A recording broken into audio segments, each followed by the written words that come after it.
Hare Krishna, Hare Krishna, Krishna Krishna, Hare Hare, Hare Rama, Hare Rama, Rama Rama, Hare Hare.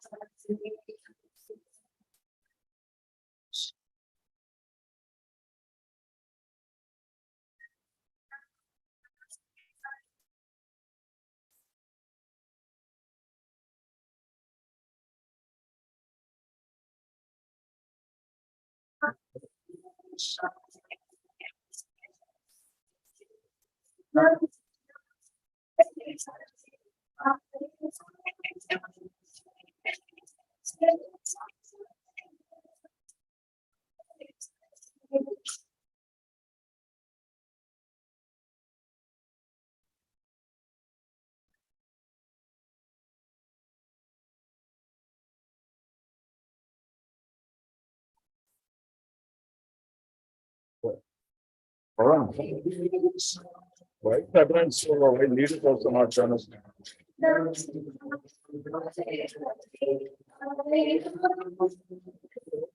Advanced so low?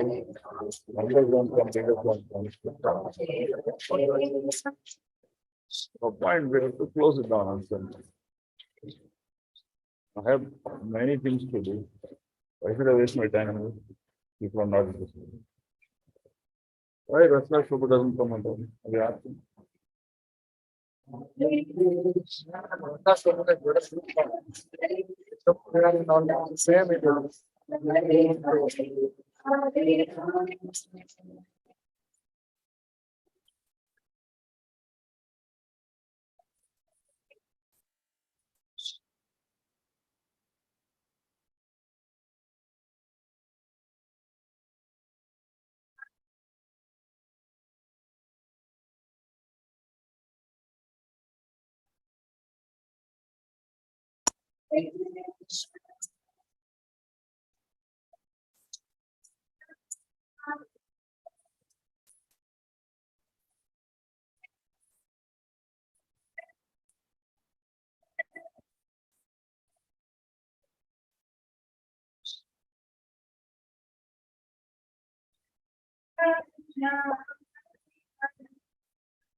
Tired right now. I'm tired of doing this. Come on, give me a break.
Hare Krishna, Hare Krishna,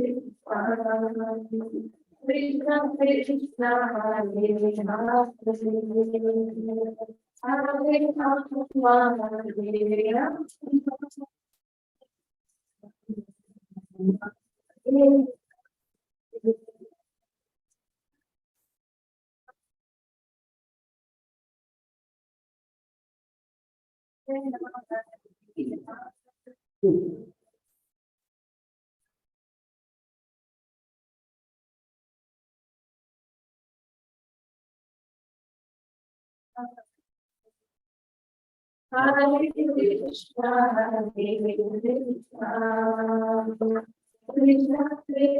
Hare Krishna Krishna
Hare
Jai.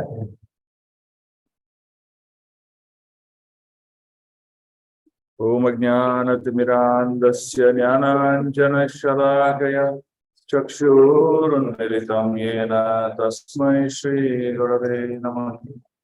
Shri Chaitanya Manobhishram Sthapitam Yena Bhutale Svayam Rupa Kadamayyam Tadadi Swavadantikam Vandeham Shri Guru Shri Yuta Padakamalam Shri Guru Vaishnavam Shri Rupam Sagrajatam Sagagana Raghunathanvitam Tam Sajivam Sadvaitam Savadutam Parijana Sahitam Krishna Chaitanya Devam Shri Krishna Padam Sakagana Lalita Shri Vishalakanvitam He Krishna Karuna Sindhu Dinabandhu Jagaspade Gopesha Gopika Kanta Radha Kanta Mostute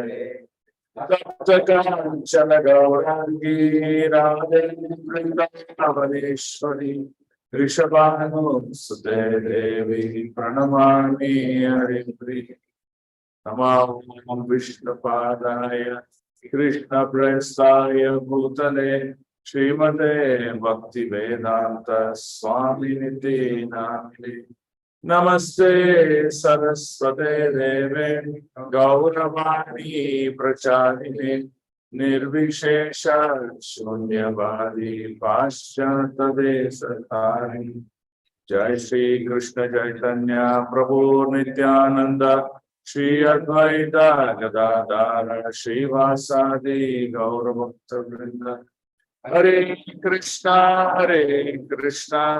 Krishna Krishna Hare Hare Hare Rama Hare Rama Rama Rama Hare Hare.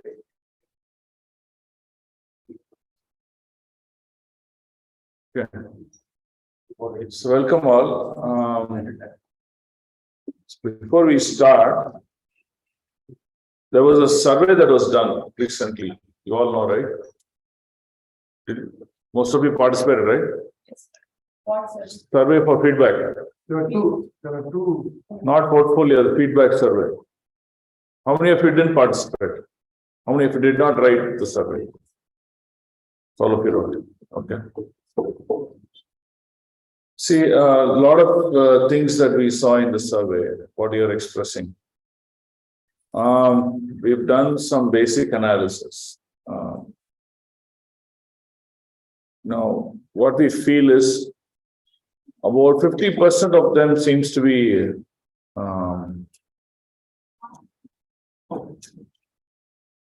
that can be looked into, that can be possible to bring in changes. About 50%, it gives us a feeling that the person who's answering did not even understand what the survey is, and the answer itself, the feedback itself is doesn't align with the activities of the center or the goals of the center, something like that. Do you want to join Balash Prabhu and others? Huh? Huh? You have the offering, huh? Offering is over? Yes. Marvelous. Second offering. What is second offering?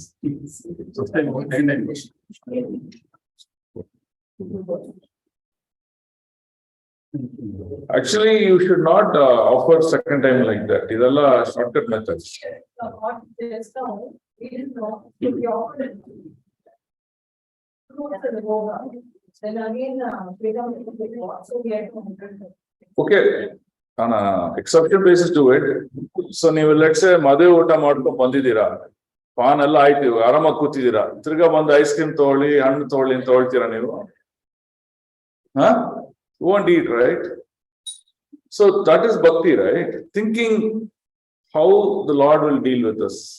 That is bhakti. Doing it according to our convenience, that's not bhakti. That's still bhakti, but very, very lower forms.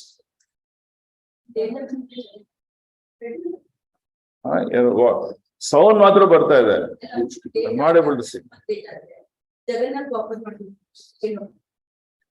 Yeah, but plan well, at least give some gap. At least 1 hour time kodi. Something like that.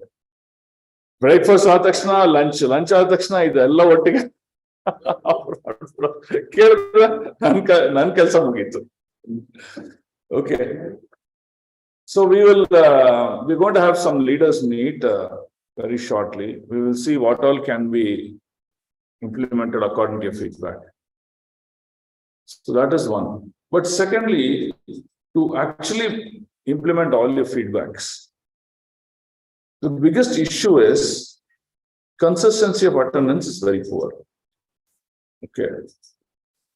Now, if you come to platform of bhakti, I don't know what else we will have in our life apart from doing these activities, right? If you can't plan, you're waiting for something? Okay. So if we can't plan our weekly activity, Sunday and this is the life, right? There's no life outside of this. But Monday to Saturday, we have our own time for doing various activities. So this is what you have to do. If we can't do this, then how are we progressing? If I say, hey, I am in 5 years in Krishna conscious, 10 years in Krishna conscious, what is the meaning? You're actually, the more years you're going, you're becoming a tall leader. You're actually a role model. People will expect you and come. Right? And the other thing is make commitments. Make commitments. Gota, make commitments andre anta. Yen ಮಾಡಬೇಕು ಅಂತ ನೀವು ಒಂದು ಪ್ರಮಾಣ ತಗೊಳ್ತೀರಲ್ಲ ಅದು plus meet those commitments. What you make, you should meet. ಹೇಳೋದೊಂದು ಮಾಡೋದೊಂದು ಅಲ್ಲ. That's not devotion. That's actually pseudo devotion. So what differentiates us to a pure devotee? These are the qualities. That's what you're learning in Chaitanya Charitamrita. You see, Mahaprabhu is establishing great qualities, Vaishnava qualities, and he demonstrates only these. It is not that as you move up the ladder, you will get 2 more hands. No, that doesn't happen. You become such a wonderful person that in the mood of service of others. Truthfulness, right? How much a devotee is so much about truthfulness, under any conditions he won't lie. So what? Andra, it is okay, but that is a glitch in your devotional service. So, as you all becoming leaders and you are all going to preach or you're already preaching, those are your exemplary sadhana principles that will attract your BB members to follow your instruction. Otherwise, you will keep telling 100 things. You will see Now let's take examples. See, I'm not here, I'm only analyzing it, analyzing for all of us in common. So we are all preaching. Now let's say there's a group which is being preached for 6 months, 10 members, 20 members, 30 members. If they can't come to a center program even once, then tell me, is our preaching working? No, you're wasting your time, he's also wasting your time and his time. If after 1 year of preaching, if a person has not crossed 8, 12 rounds and at least follows some instructions of you, have you succeeded? No, more than the student, you have failed. That's the important thing you have to understand. So why is that my Vakya is not working? Because we have glitches in our devotion. We have black spots in our devotions. Be it, having a respectful dealing with other devotees, Vaishnavas, leaders, be it our commitment, be it our truthfulness, be it our sincerity. These are the ones that qualify you to the next level of practice. Ishtavarga, what happened? We all went through Bhakti Riksha 64 weeks. We attended this class, that class, we did festival. Yara service in Telugu, we ran, we gave money. We did all these things. And then Guru Maharaj said, okay, you're chanting 16 rounds. Okay, I'll give initiation. He gave initiation. Okay, done. But what has it made to us? Nothing has made to us. He has brought to a bus stop where devotees can travel. So we've reached that bus stop now. To get into the bus, along with the devotees, we need to have those exemplary qualities. That is the differentiator. If you consider that, oh, initiation aitalla, so what? Now I'll just lead, I'll take it easy and that means you came to the bus stop, but you're returning back home. You're not getting onto the bus.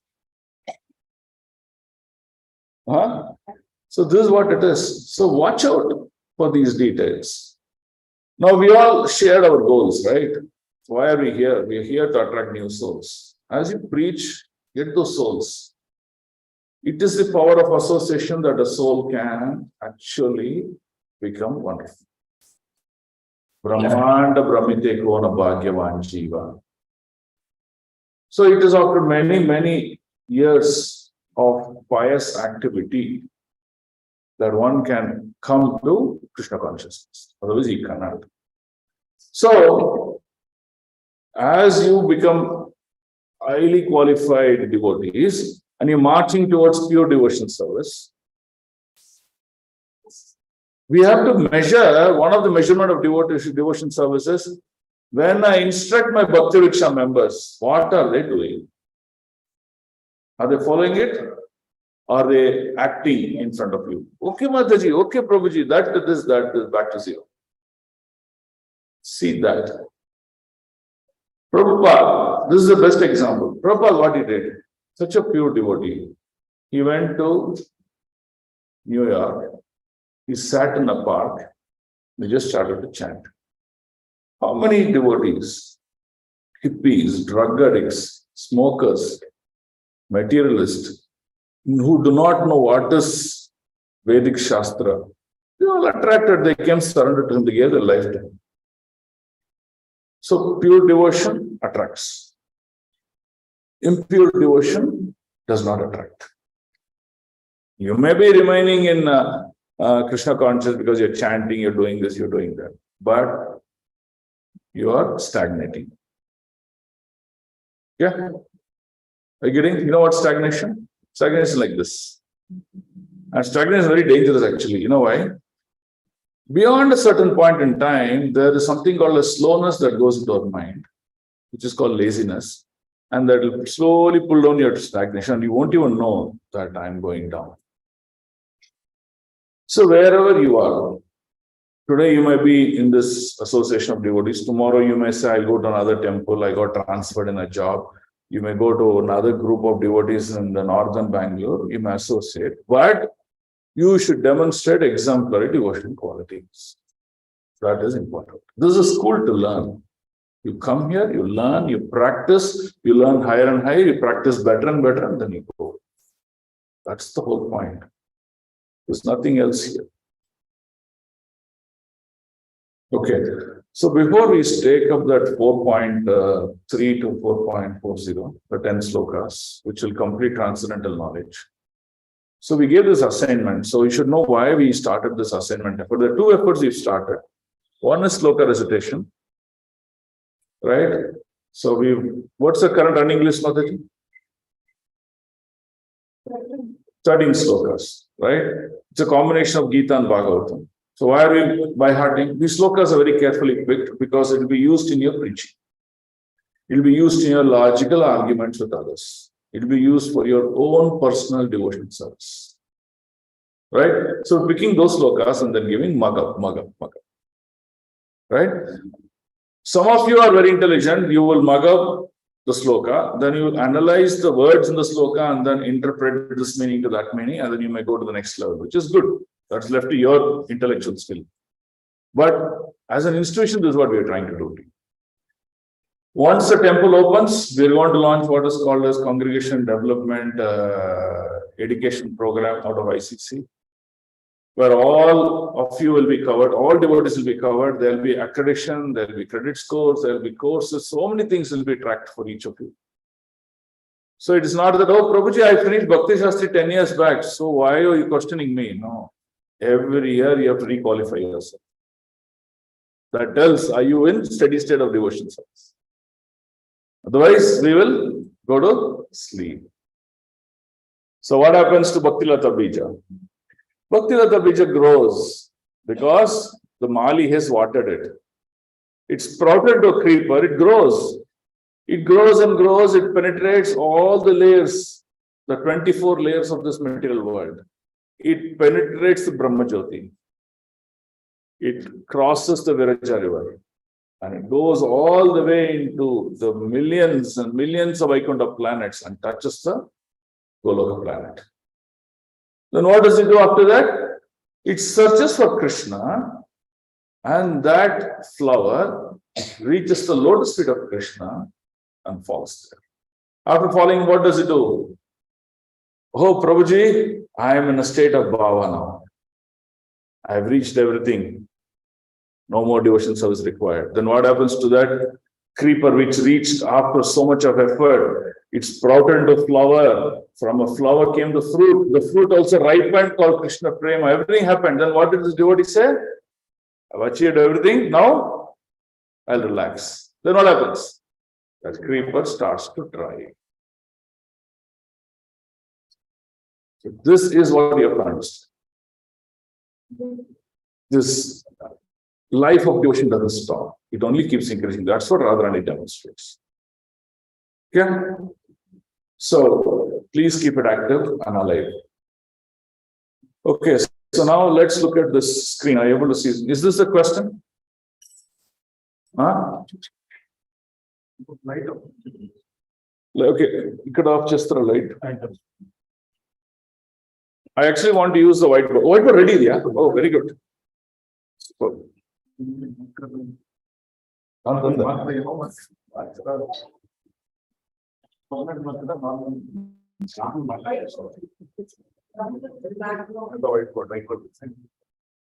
whiteboard.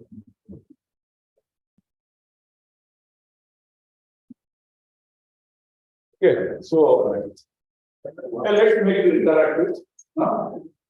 See, why are we doing this? We are now trying to help you. There's a lot of knowledge available right now because we are under many classes. What knowledge? But the structure is how to arrange them. How the predictor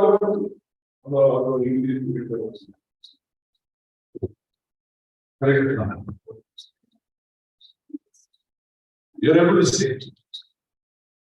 You're able to see Mataji here, or you will come and see. You're able to see both here. In front of here, Kanala. In front here. Okay, we can move a little bit here. So, second. hold. Yeah.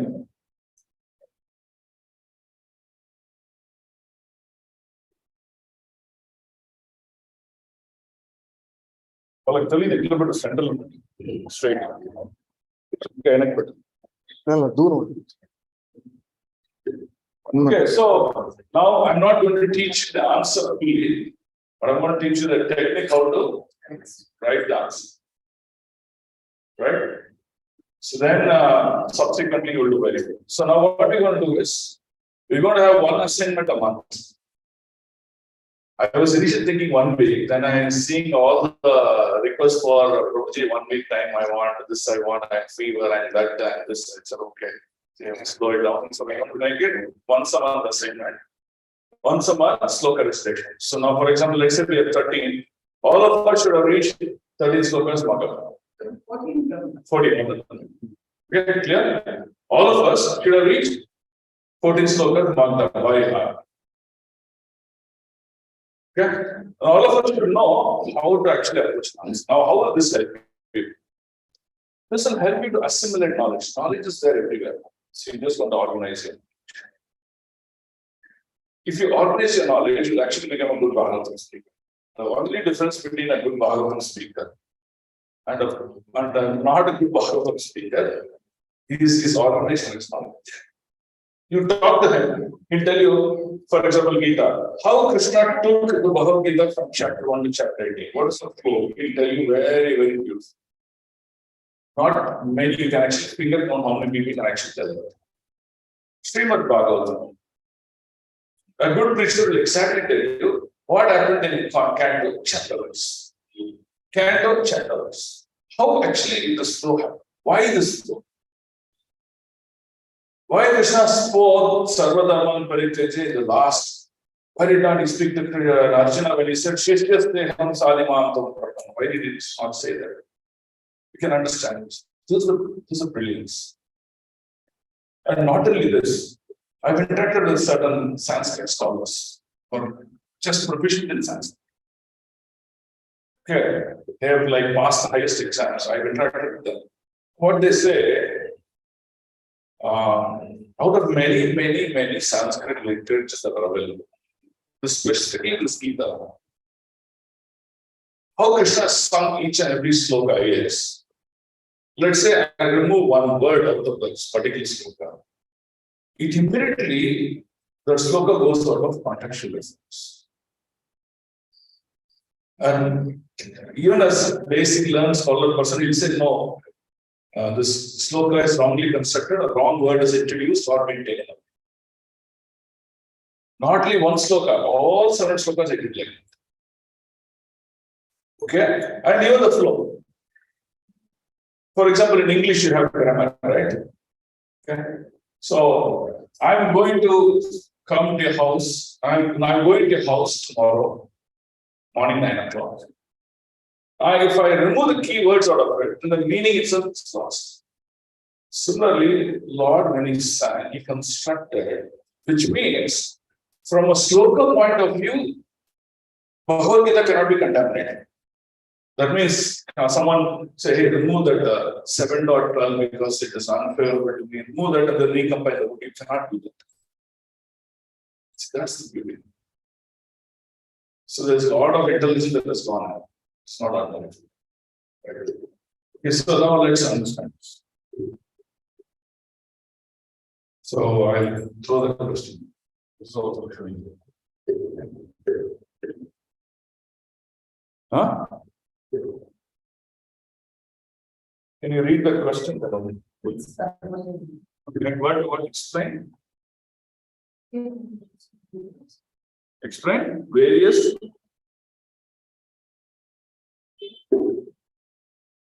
Explain various.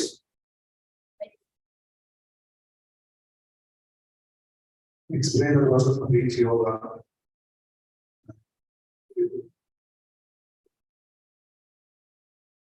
Yoga system. And conclude how Bhakti yoga is superior to other yoga systems.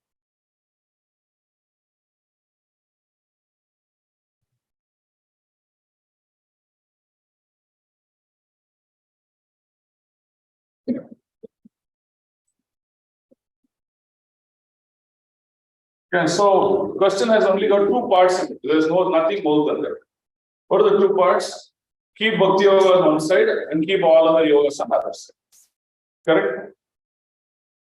Now, there are many yogas. Actually, you see, there are more than 15, 20 yoga systems are there. But we don't talk about all of them at the granular level. We talk only few top three.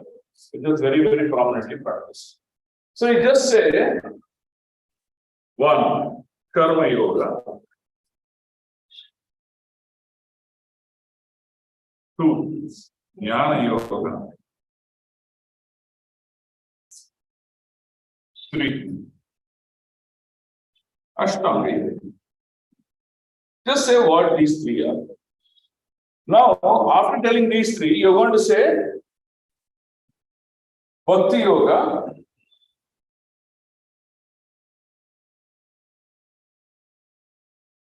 its superiority. Correct? So first is arrange your thought process. If you don't arrange your thought process, so many things you will write. You will publish a book. So don't do that. Okay. So now, very simple. We've learned, see, I'm not even going to depth now. I'm just going to give you very simple. Karma Yoga, what are the points that we know? What is karma? Karma means action. Correct? Is karma anything else? Karma means what? Action. Any action will have reaction. In the material world, we saw, Newton proved that every action has an equal and opposite reaction. He proved it. So that means every action has a reaction. That's all. That is called karma. There are certain aspects of karma that is good, that is bad. That means you will enjoy or it's okay. That means in the first stage, karma means action followed by reaction. If the action is done by him and the reaction is to him, then what does it mean? That means he's doing an action where he is the center of life. Correct? What is the meaning of center of life? For his benefit, for his happiness, for his enjoyment. So that is called, he is called a karma kandi. What is a karma kandi? One who performs an activity for his pleasure, for his benefit in general. That's it. And such a person is what called? Sakama. That's all. Sakama. That's it. Now, I did not use the word yoga here. Why? Yoga means correcting his sounds. In a karma kandi, sakama karma yoga, he does not correct this. Why? He may perform a Sudarshana Yajna, he may perform a Nrsimha Yajna, he may perform a Samaskara. But what is he doing? Even though the Yajna is true, but his consciousness is false. Why it is false? He is doing for his benefit. That's it. Such a person is called Sakama. Why is Sakama? Any kind of actions he will perform for his benefit. Clear? Any doubt in this? See, your first part of the answer. I finished it so fast. Okay. But in Karmavadis, there are certain people who say, no. I want to be principled. I want to follow Dharma. I want to follow something which will do benefit for others, benefit for Lord, benefit for, like, he will go like that. And such a person is called Nishtama. He is called Nishkama. What does he do? He will also perform action, but he will not perform an action for benefit. Right? See, even on the spiritual plane, people perform action. So, for example, I'm going to give Bhagavatam class tomorrow. At the end of Bhagavatam class, I want everyone to clap. Everyone should appreciate me. Prabhuji, Mataji, you're the greatest speaker. Like that, they should do when I go give a class. See, now, I am on the platform of devotion, but I am having expectation. You see the difference? That means this expectation can happen anywhere. So what does he do? Even though there is expectation, he gives the result of that expectation back to Krishna. That means here what? I want to give Bhagavatam class, it should benefit all of them, but I want to ensure that I speak the subject for the pleasure of it. Whether one person attend, whether everyone clap hands or not, I'm not. Right? See, in devotional practice, is doing action, but look at that action. So it's about the function. So this such a person is called Nishkama Karma Bhagi. But what happens when he performs such acts not connected to result, no expectation, no attachment? He's doing why? I heard that spiritual master told me, hey, do this, it's for good. The Shastra tells her, donate money. I will donate charity. The Shastra tells, call the Vaishnavas and offer them nice bhojana. Yes, I will do. So that means he's acting based on some instruction, either a living person or a book. This is what he does, right? When he does that, piety increases for him. Krishna sees that. The best example is Dhruva Maharaj. Did Dhruva go to attain Vishnu? No. What did he do, Dhruva? He went. He said, I'm going to perform his intense austerity because I heard in that book, I have to perform austerity to get benefit. So then Krishna saw that, hey, okay, good. He is now coming to platform. Not bhakti, austerity, sacrifice. Because there's no, without sacrifice, no one can live happily in this world. Then what he said, he opens up the world for him. What does he do? First, he opens the knowledge of transcendence.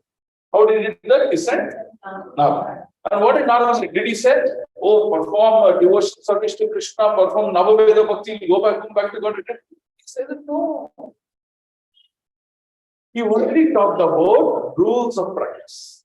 That means transcendental knowledge. So now for this person, action plus knowledge is called transcendental knowledge. Start to happen. Right? What happens? The wrong one. You okay? Mataji needs. Why did I suggest some good doctor she's suffering? The one work Mataji. She's suffering. It is not coming to the child.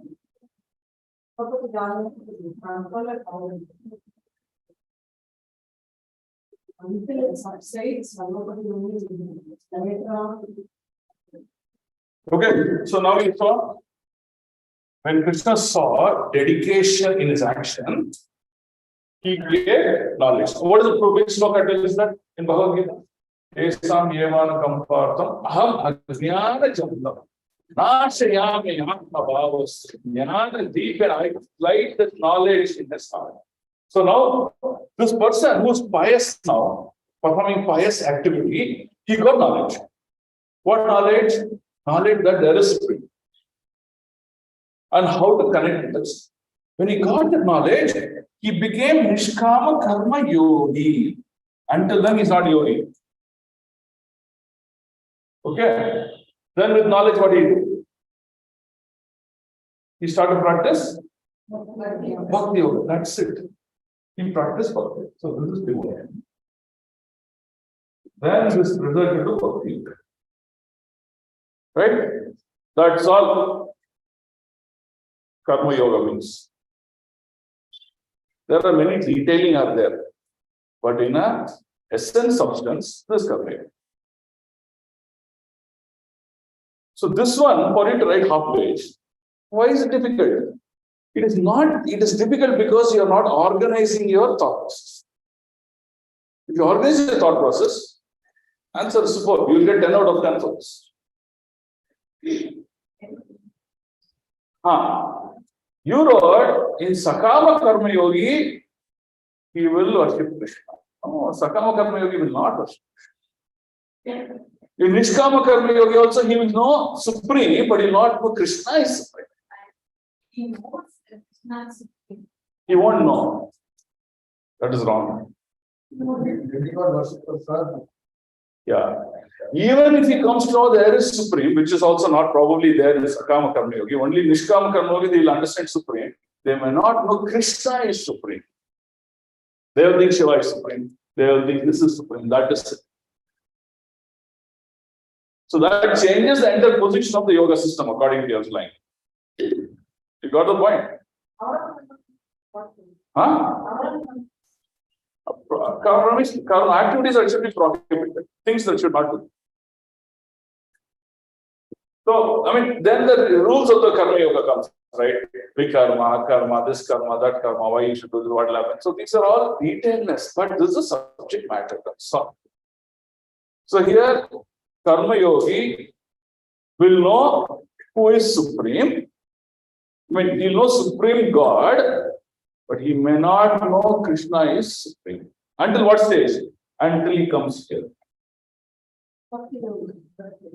Correct? See, in Bhakti Yoga, what is Bhakti Yoga actually? I have a person, to that person I'm making a connection. If I don't know that person, to whom I'm actually practicing Bhakti? I'm not. So now I don't know Krishna is Supreme, then how will I call as Bhakti? It's not Bhakti. This is Bhakti on something else. Okay, does Karma Yoga end? Any challenge? Any doubts? We finished? Okay. Now, what is Jnana? So now we'll just talk about timeline of Karma Yogi. Sakama Karma Yogi takes several births, not in animal form. As a human birth, he will take several births to realize I should not be attached to my activity. The Ravaram Karma, she said. I should not do all those things. So that means Sakama to Nishkama is several births. Nishkama to this stage is again several births. Because animal form you can't understand. Because in Karma Yoga, since you are Dharmartha Kama Moksha, you may get Artha and you may perform unwanted activities and go down to animal planets. So, human birth. Okay? Now, generally, destinations of this Karma Yogis are demigod planets. Okay? Sometimes they may go to Brahmajyoti also. Because why he goes to Brahmajyoti? He knows Supreme, but he doesn't know Krishna is. Because he doesn't know that, he may land up in this. Now, let's say he knows Krishna is Supreme, then how can his destination be Brahmajyoti? It cannot be. So that's how you have to think. Right? You got the point? See, you're all writing in this yoga system, he will go to Brahmajyoti, and you're also writing he knows Krishna is Supreme. See, you're contradicting. If it's Krishna is Supreme, why will he go to Brahmajyoti? He can't. Right? So, there is the matter. So, this is how Karma Yoga finished. Over? Yeah. So we see that Bhagavatam, in the form of Virginia, she gets moksha. And the form of Garuda, Jatayu, many stories we see that they get. So how do we get this? So there are exceptions. Yeah, there are exceptions. That non-human bodies also they can get liberated. There are exceptions, no doubt about it. In Chaitanya Charitamrita, even a dog gets liberated. So my point is, don't take that exception and build your life around. You understand this exception as additional mercy of the Lord, but that's not the course of your life. To what level the mercy can penetrate, that's what it is. Right? In Ramayana, all the monkeys got this, and they're not human beings technically. Correct? And who is the commander-in-chief? He's a bear, right? He also got liberated. And even in Jharkhand forest also. Yeah, Jharkhand forest, all tigers, lions, elephants, giraffe, everything got liberated. So you can't take that as an exception. Okay, these are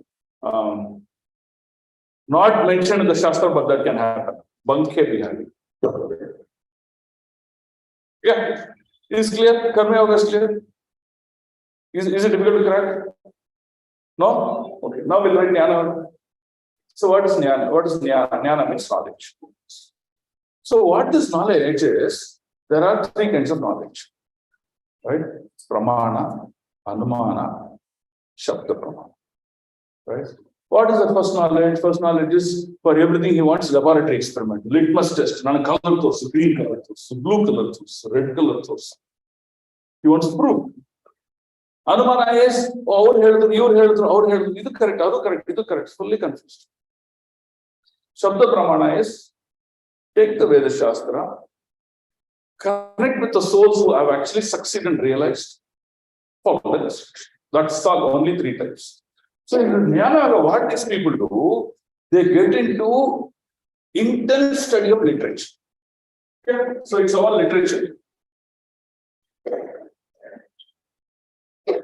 Now, in one way it is true, Karma Yogi, he may become Jnana Yogi. Because he is acquiring this knowledge, transcendental knowledge.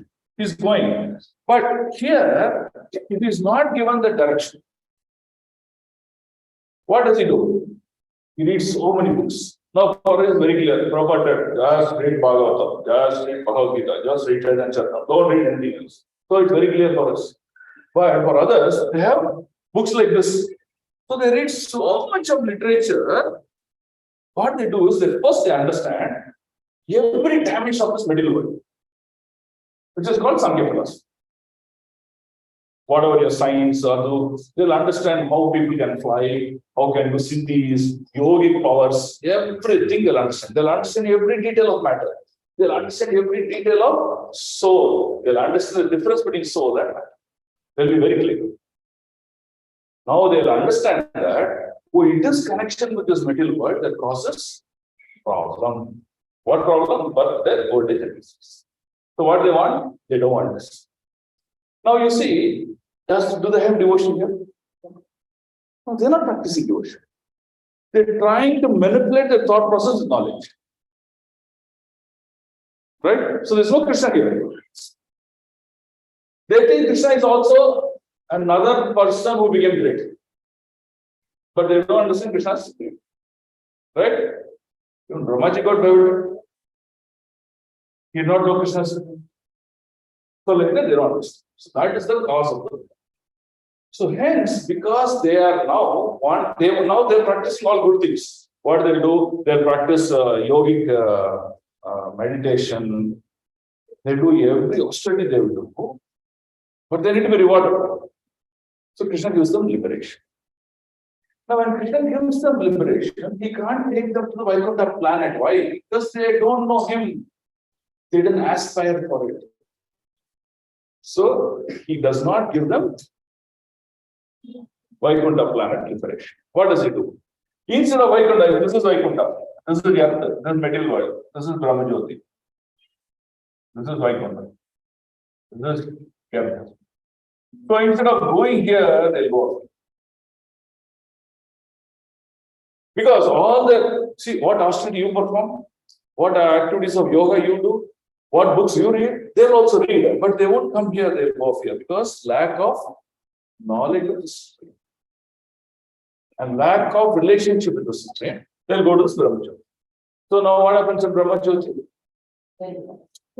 Why they fall down? You should understand. Why they fall down? They got liberated. What does liberation means here? Liberation means from birth, death, old age, and disease. They got liberated. That means they will not be born again. So how can they not be born again? How is it possible? That means they have a subtle body only. They don't have gross body like you and me. Hands, legs, eyes, nose, nothing there. Is that clear? So they go to Brahmajyoti with only 3 things. What are the 3 things? Mind, intelligence, false. So they live there. Okay. Now, that means subtle body also has senses. Okay. Mind is the mother of all the senses. Mind needs variety. Mind needs enjoyment. Now, in this place you went and they found there is no variety. Everything is shunyam, back to zero. Back to zero. There is no activity. Every day morning only idli. Not even chutney sambar available. Only idli, only 3 times, 4 times a day. Years together idli. You will run away seeing the vision. Or you will say, I need to commit suicide to see that. You see that? How monotonous kills us. So that's what happens in Brahmacharya. Zero variety. So for such people, They beg. They beg that Supreme because they don't know who is Supreme now. They beg that Supreme, just like how our Gajendra did now. He did not know Vishnu is Supreme. He said, who's that Supreme? To him I offer this lotus. But of course, that comes to the pre-birth karmas. So that destination changed. But with him, to that Supreme offer, he is so then what happens? He is pushed back here to the earth planet. Is this clear? Now he pushed back to the earth planet and Krishna makes opportunities for him. Okay, you fell down because you cried that you want to know me, right? I'll give you opportunity. He'll give devotees. He'll give him literature, right opportunities. Then what does he do? He practices devotion service once again and he becomes a bhakti. This is clear? That's what Jnana does. So now in your answers you are writing now. He goes to Brahmajyoti. This is the reason he goes to Brahmajyoti. Right? So now you go back to Kapil. Performing action, Krishna gives him knowledge.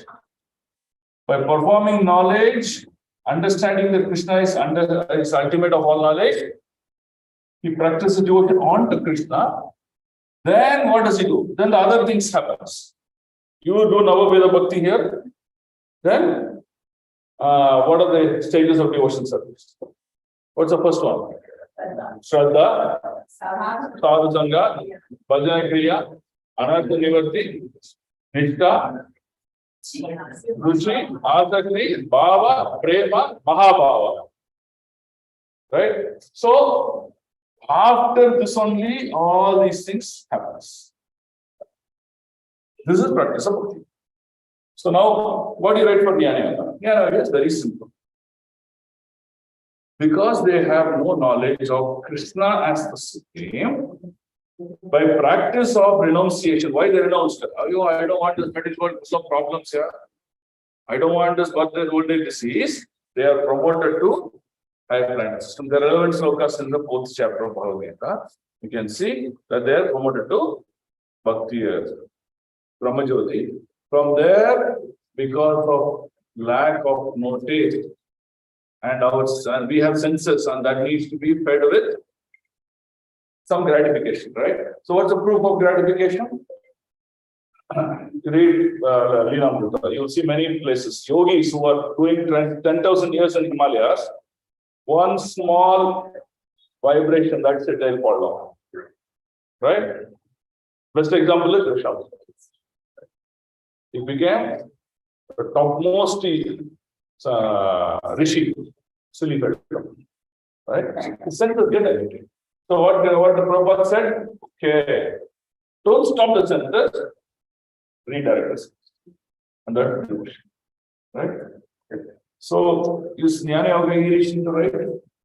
So what's the destination of Jnana Yogis? And do Jnana Yogis know about soul, material world, material body, and all these things? They are fully aware. They have all kinds of knowledge. Go read the literature. Ramayana. Ravan was one of the great scholarly person.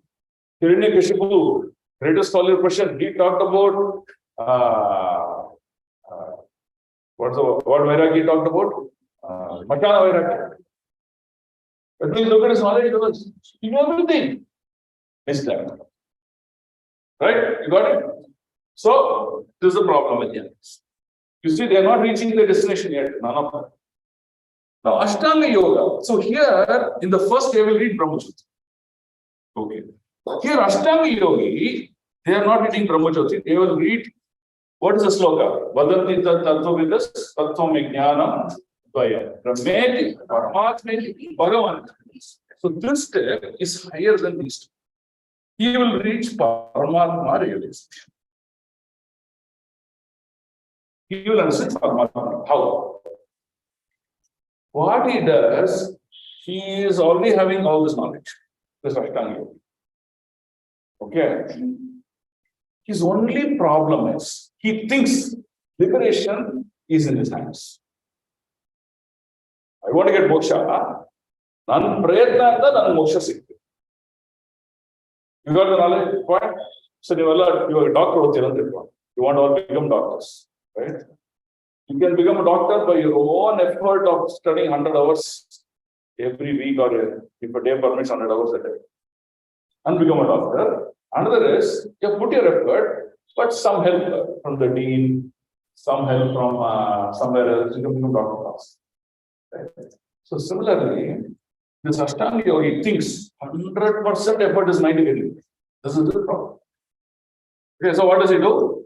He practices different techniques to move the soul which is here out of this body. He knows the soul is sitting in the heart. He somehow wants a technique. Now, what the Shastra says, Vasam Chichirnani. What does the sloka say? It says, just like we wear new clothes, the soul keeps on wearing new body. So now he knows the soul is encapsulated in this body. He came to know this. Oh God, that is a problem. I'll find a way to get the soul out of it. So what does he do? He reads all these methods like Patanjali Yoga, this yoga, everything he reads. And then he does Yama, Niyama, Dharana, Dhyana, Samadhi, he goes to that state. What does he do? He moves the soul all the way from here, goes, points here, and from here, with intense meditation. The meditation rules are very intense. If you read Ashtanga Yoga, rules are very, very. What does he do? He brings it to this Urdhva Kundala. This is the point where the soul entered the body. Now using the same point to exit the body. So he thinks this is liberation. Now, this Ashtanga Yogi, when he gets liberated, what destination he reaches? Huh? Brahmaloka. No, he doesn't reach. Huh? He reaches the sun god planet. Sun god planet.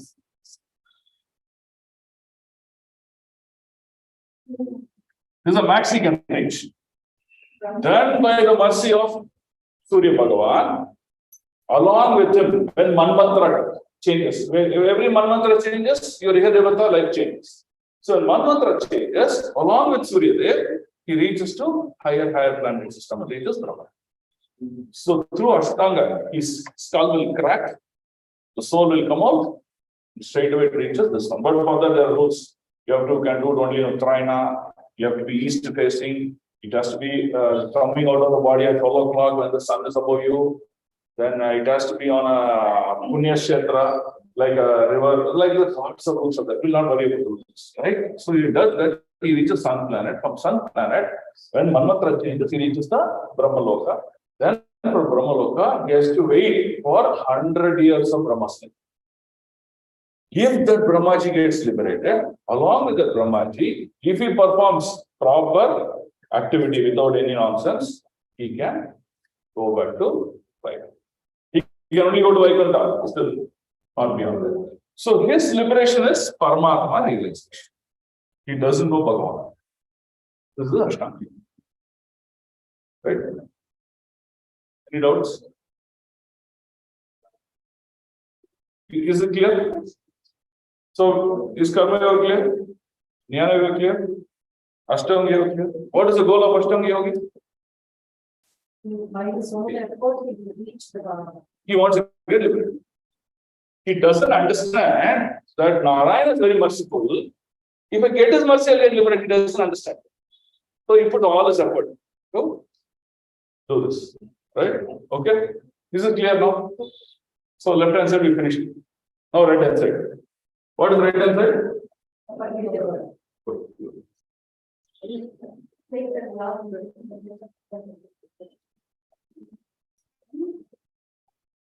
Oh, very good.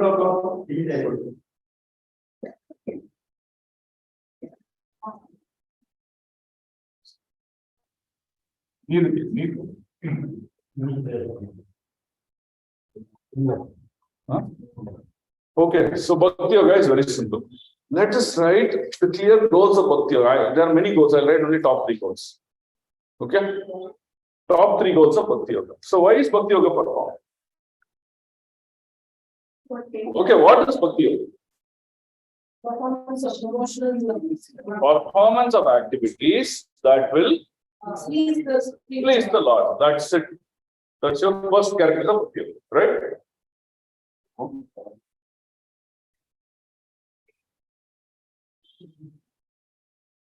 He made it more challenging.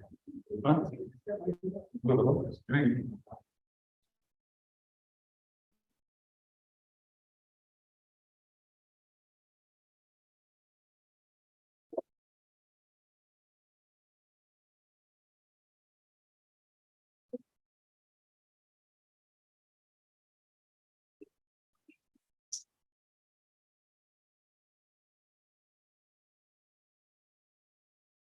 So activities that please the Lord.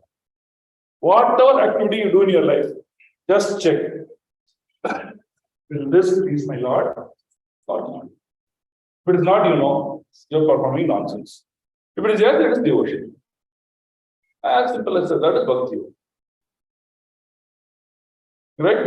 So here, characteristics. Do you know about Krishna? Yes. Yes? Yes. What do you know about Krishna? He is supreme. Yes, actually the first stage, right? So Krishna is the supreme. This knowledge is perfect for a bhakti. Right? Then, because of this knowledge, he performs activity to this. Okay, then 3. What should be the third? Technically, what should be the third? Now, he knows Krishna, he performs activities to please the Lord. What can be the third? Huh? How to connect? That's it. Build my relationship.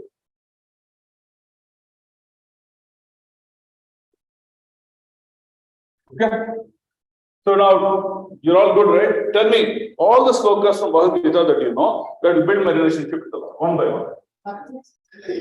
Bhaktya mam abhijanati. Okay, but where is the activity there? Patram pushpam phalam toyam. So that will do one of these things. Why Patram pushpam? You're offering a building relationship. Okay, what else?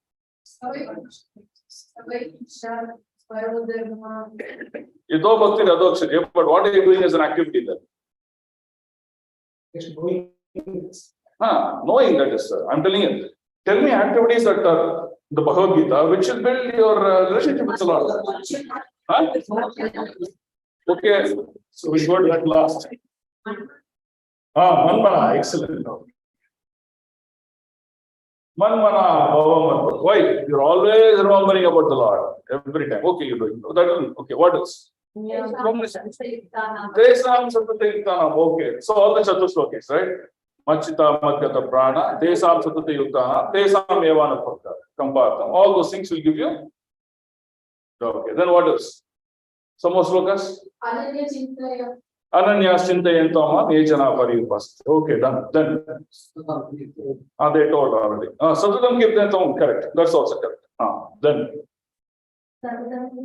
Tasmat sarveshu kaleshu mam anushmar yuddhayacha. Right? We read that sloka many times. Then what else? Oh, that is not. That is knowledge. What activities you perform with the Lord? Yoginam api sarvesham madgate nantaratmana shraddhavan bhajate yoma same yuktatamo mataha. Okay. So like that you see, you can get 20-30 slokas from Bhagavad Gita, which will directly tell you how your bhakti yoga is defined. So bhakti yoga is very simple. It is a relationship between a jiva and the Lord through the guidance of another person. Because we do not know direct relationship with the Lord, hence we are taking third person to get connected. That's all. So if you understand this, your answer is Paripurna. You can write wonderful answer. Right? You can write 10 slokas here, you can write 10 slokas here, you can write 10 slokas here, you can write 10 slokas. Of course, one sloka if you write also is good, but I'm just saying, you can get 10 slokas. Very simple. So, break down the question. The question has only 2 parts. Types of yoga system, okay, clearly understood. Conclude Bhakti Yoga spirit. Yes, when I conclude Bhakti Yoga, I concluded this one. So, what are the conclusive aspect now? Bhakti Yoga can be achieved within one lifetime. But what we found in Karma Yoga, Jnana Yoga, many lifetimes. Okay, second, the rules of Bhakti Yoga, is it there? Very less, sir. Whether Hindu, Muslim, Christian, this, that, anyone can perform. Human beings can perform, animals can perform. So they all can perform. Okay, good. Second, sense. Here, sense control, heavy austerity. Here, direct your senses to Krishna. Sarvopadi vinirmuktam tad paratvena. So you see, you just put this across. So you know everything. The problem is organized. Okay. Prabhu, second point, what is still you get liberated in one life in Bhakti Yoga. But other Okay, there are about 7 benefits of Bhakti Yoga, right? According to documented knowledge. So what are the benefits? First is we engage our senses in service of the Lord. Okay, so it means our senses are not going everywhere causing problems. Second, we do activities for the pleasure of the Lord, not for ourselves. That means our karma is fully avoided. So then this karma is also taken care of. Third, anyone can perform. No rules, no regulations. Anyone can perform. All are invited. Okay. The knowledge is focused. In here, knowledge is everywhere. It's going all 360 degrees. But here, knowledge is focused. What's the focus knowledge? Only about Manchita, Madgata, Prana, Bodhayanta, Katayantasya Nityam. That's all. Knowledge is very focused. So that's the benefit here. And you will get liberated in this life. Now, greater benefits. What are the greater benefits? Is I will build a relationship with my Lord. There is no relationship concept here. Okay? Then, sixth benefit. The mercy of the Lord is on the devotee. He is Ananta. He is ultimate. He is Parashya Shakti. His knowledge, his strength, his energies are unlimited. That means you're getting that mercy to lead your life. Here, Ahankar is very high. I am the doer. That's the problem. Right? Yeah, I am the doer. Right? So, okay. So is this clear? Then the higher than that is more than searching for liberation. Here, everyone is searching for liberation. Here, people are not searching for liberation. They want to give love for the Lord. Right? So, which is like more than liberation. That is pure love, pure devotion. There is complete nourishment, and what do you say? Every minute, soul is so vibrant and attractive. Here it's dry philosophy. Mahaprabhu says, no, that Chaitanya, what we are reading. Mahaprabhu says to Prakash and Saraswati, what we are reading is dry philosophy. Vedanta Sutra, what is there? Then he says, chant Hare Krishna. Look at the nourishment he gets. So he chants Hare Krishna. He says, Hari Haraya Namaha. So then, what happens? Everyone starts to dance. Otherwise, earlier all sannyasis are like this, like serious, like going like this, no see like that, go like that. They're all doing like this. But once Mahaprabhu started to dance and sing, then they understood, wow, this is devotion, happiness. They dance, they jump, they're all enjoying. See, there is dryness, there's full of joy. So the path and destination. Yeah, path and destinations also peaceful.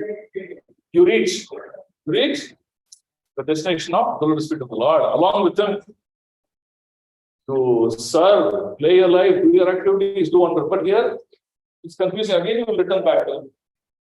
That's all. See, 2 minutes we finish the whole thing. Comparison benefit of Bhakti, overdone. Now, if you write this, you'll get 15 out of 10. Okay. Let's stop here. Was it comprehensible?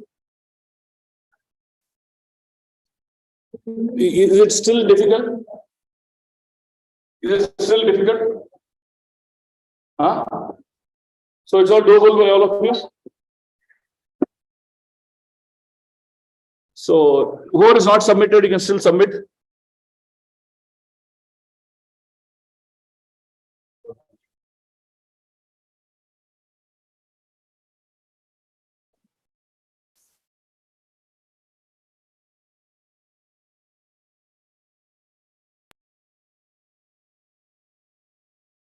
Okay, any questions on the Zoom?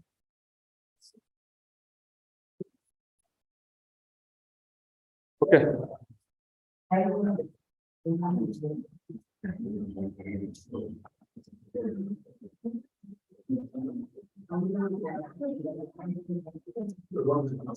This.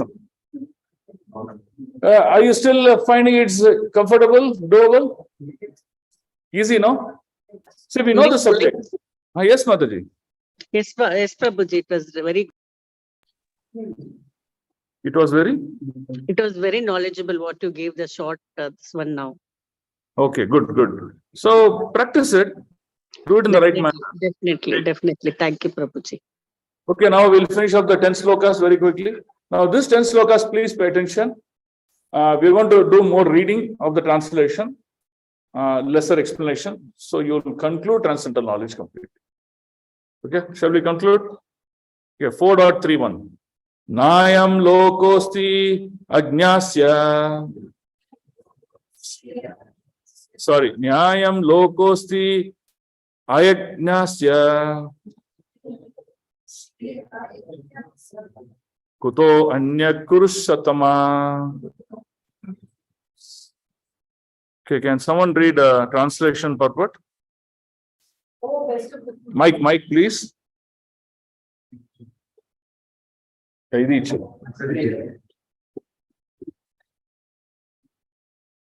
Oh, best of the Kuru dynasty, without sacrifice, one can never live happily on this planet or in this life.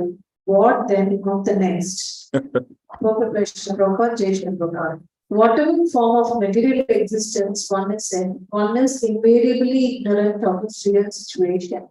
In other words, existence in the material world is due to the multiple reactions to our sinful lives. Ignorance is the cause of sinful life, and sinful life is the cause of one's dragging on in this material existence. The human form of life is the only loophole by which one may get out of this entire. So you got the answer for your question? Other forms exist, but that is to show you the greatness of the Lord. But human form is the key that you have to take. Yeah. The Vedas, therefore, give us a chance for escape by pointing out the paths of religion, economic comfort, regulated sense gratification, and at last, the means to get out of the miserable condition entirely. The path of religion or the different kinds of sacrifice recommended above automatically solves our economic problems.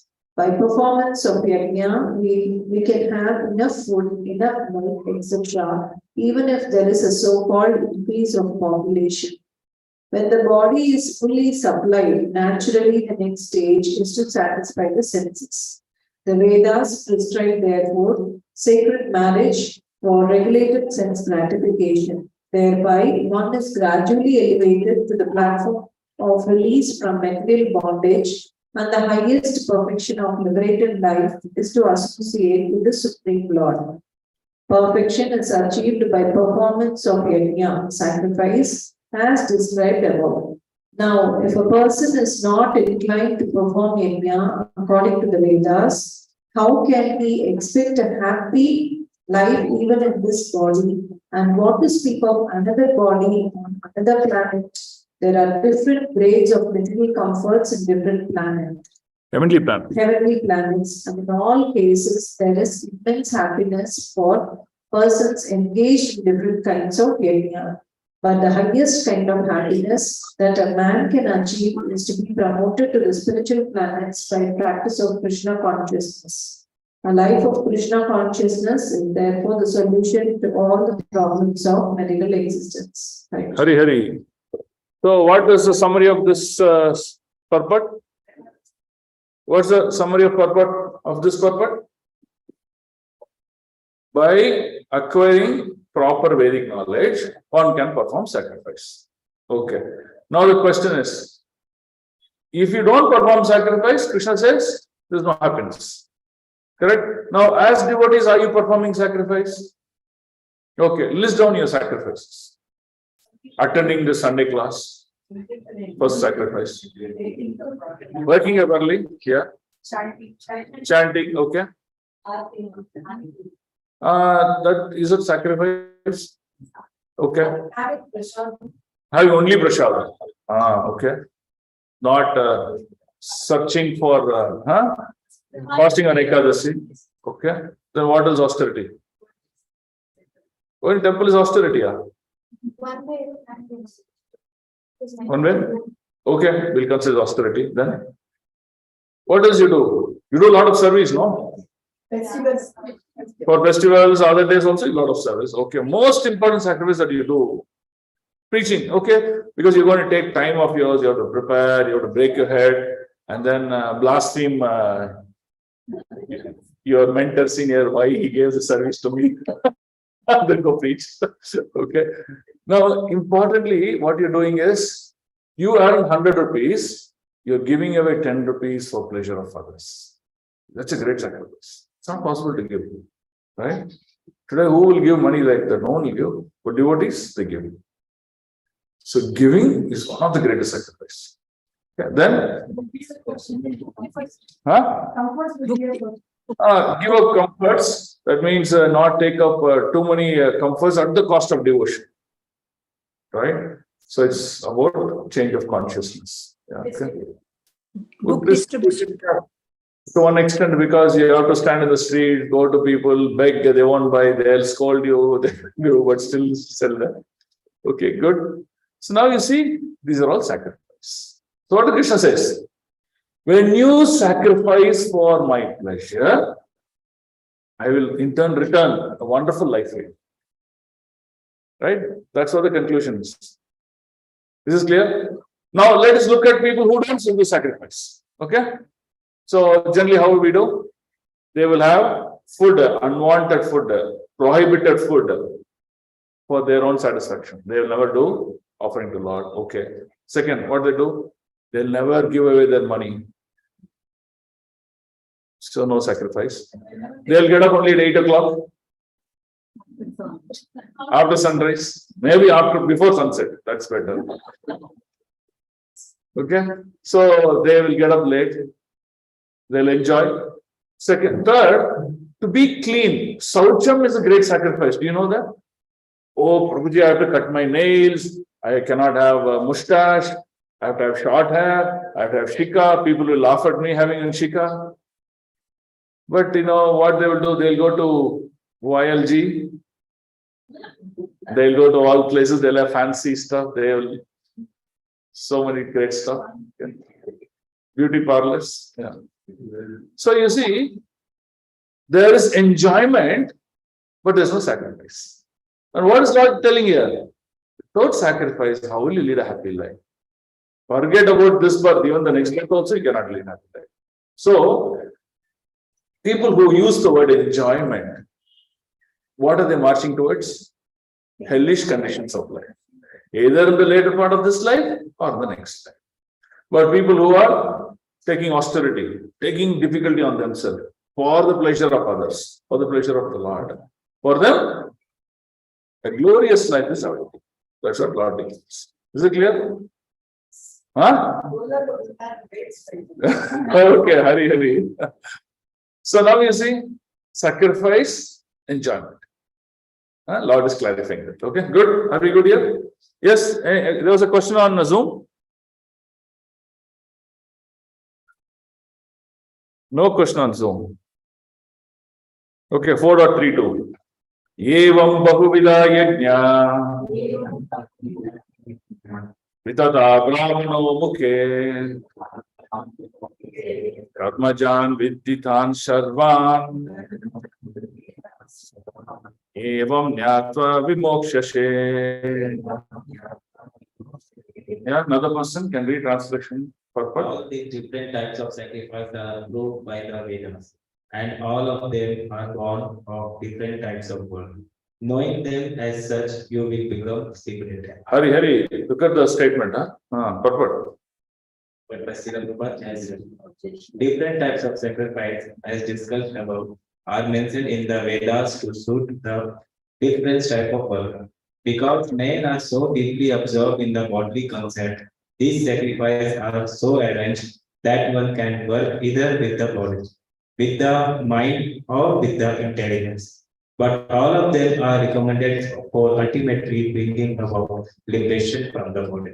This is confirmed by the Lord herewith from his own mouth. Oh, look at it. Lord said, like how Lord said, Satyam te, he said, my own words I'm giving promise. What are the three promises? You can perform sacrifices by body, mind, intelligence. Okay, how do you prove this? Who does sacrifice with body? Sudras. They work. They work under the guidance of someone for the pleasure of the Lord. They get liberated. With the mind, okay, in the class, it's both Kshatriyas and Vaishyas. Mind does not have intelligence. Here, intelligence does not refer to like PhD or anything. It refers to Veda Shastric knowledge. Okay, this is realized knowledge, not just bookish knowledge. Okay, so for them, okay, this Brahmana has told me, follow this. Right? Best example, Ambarish Maharaj. He wanted to break the fast. What did he do? He consulted the Brahmanas. How do I break the fast? I made to honor Durvasa Muni. So what do I do? So what they said? Oh, you half fold your hand, pour a drop of water. How much of water is holding into this depression? That you can take. Consuming water in that quantity is like having food and not having food. So both ways it's applicable. See, that means he used his mind, but the intelligence is given by Brahmanas. So that means he still performed devotion. He went back home, back to God. Yes, no? Because when the Rosa came to attack him, what happened? Sudarshana came to protect him. That means he's already devoted, he's already liberated. Right? Okay, with intelligence, the Brahmanical class, right? The Siddhis, Yogis, or here refers to the Vaishnavites. Right? Okay. This is clear? So you can liberate it in many, many ways. Great. Okay, 433. Shreyan Dravya Mayam Yajna. Jnana Yajna Parantapa. Sarvam Karma Kilam Partha. Jnane Parishamapyate. Someone? Translation purpose. Translation, chastiser. Little bit louder. Translation, O chastiser of the enemy, the sacrifice performed in knowledge is better than the mere sacrifice of material possessions.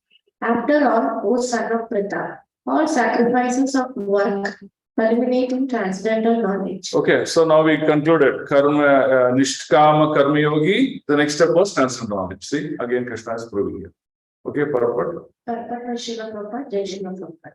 purpose of all sacrifice is to arrive at the status of complete knowledge, then to gain release from material miseries, and ultimately to engage in loving transcendental service to the Supreme Lord, Krishna consciousness. Nonetheless, there is a mystery about all these different activities of sacrifice, and one should know this mystery. Sacrifices sometimes take different form according to the particular faith of a performer. When one's faith reaches the state of transcendental knowledge, the performer of sacrifice should be considered more advanced than those who simply sacrifice material possessions.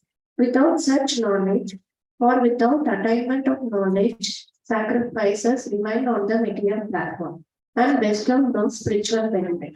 Real knowledge culminates in Krishna consciousness, the highest stage of transcendental knowledge. Without the elevation of knowledge, sacrifices are simply material activities. When, however, they are elevated to the level of transcendental knowledge, all such activities enter onto the spiritual platform. Depending on differences in consciousness, sacrificial activities are sometimes called karma kanda, fruitive activities, and sometimes jnana kanda, knowledge in the pursuit of truth. It is better when there is knowledge. Okay. So what's the summary here?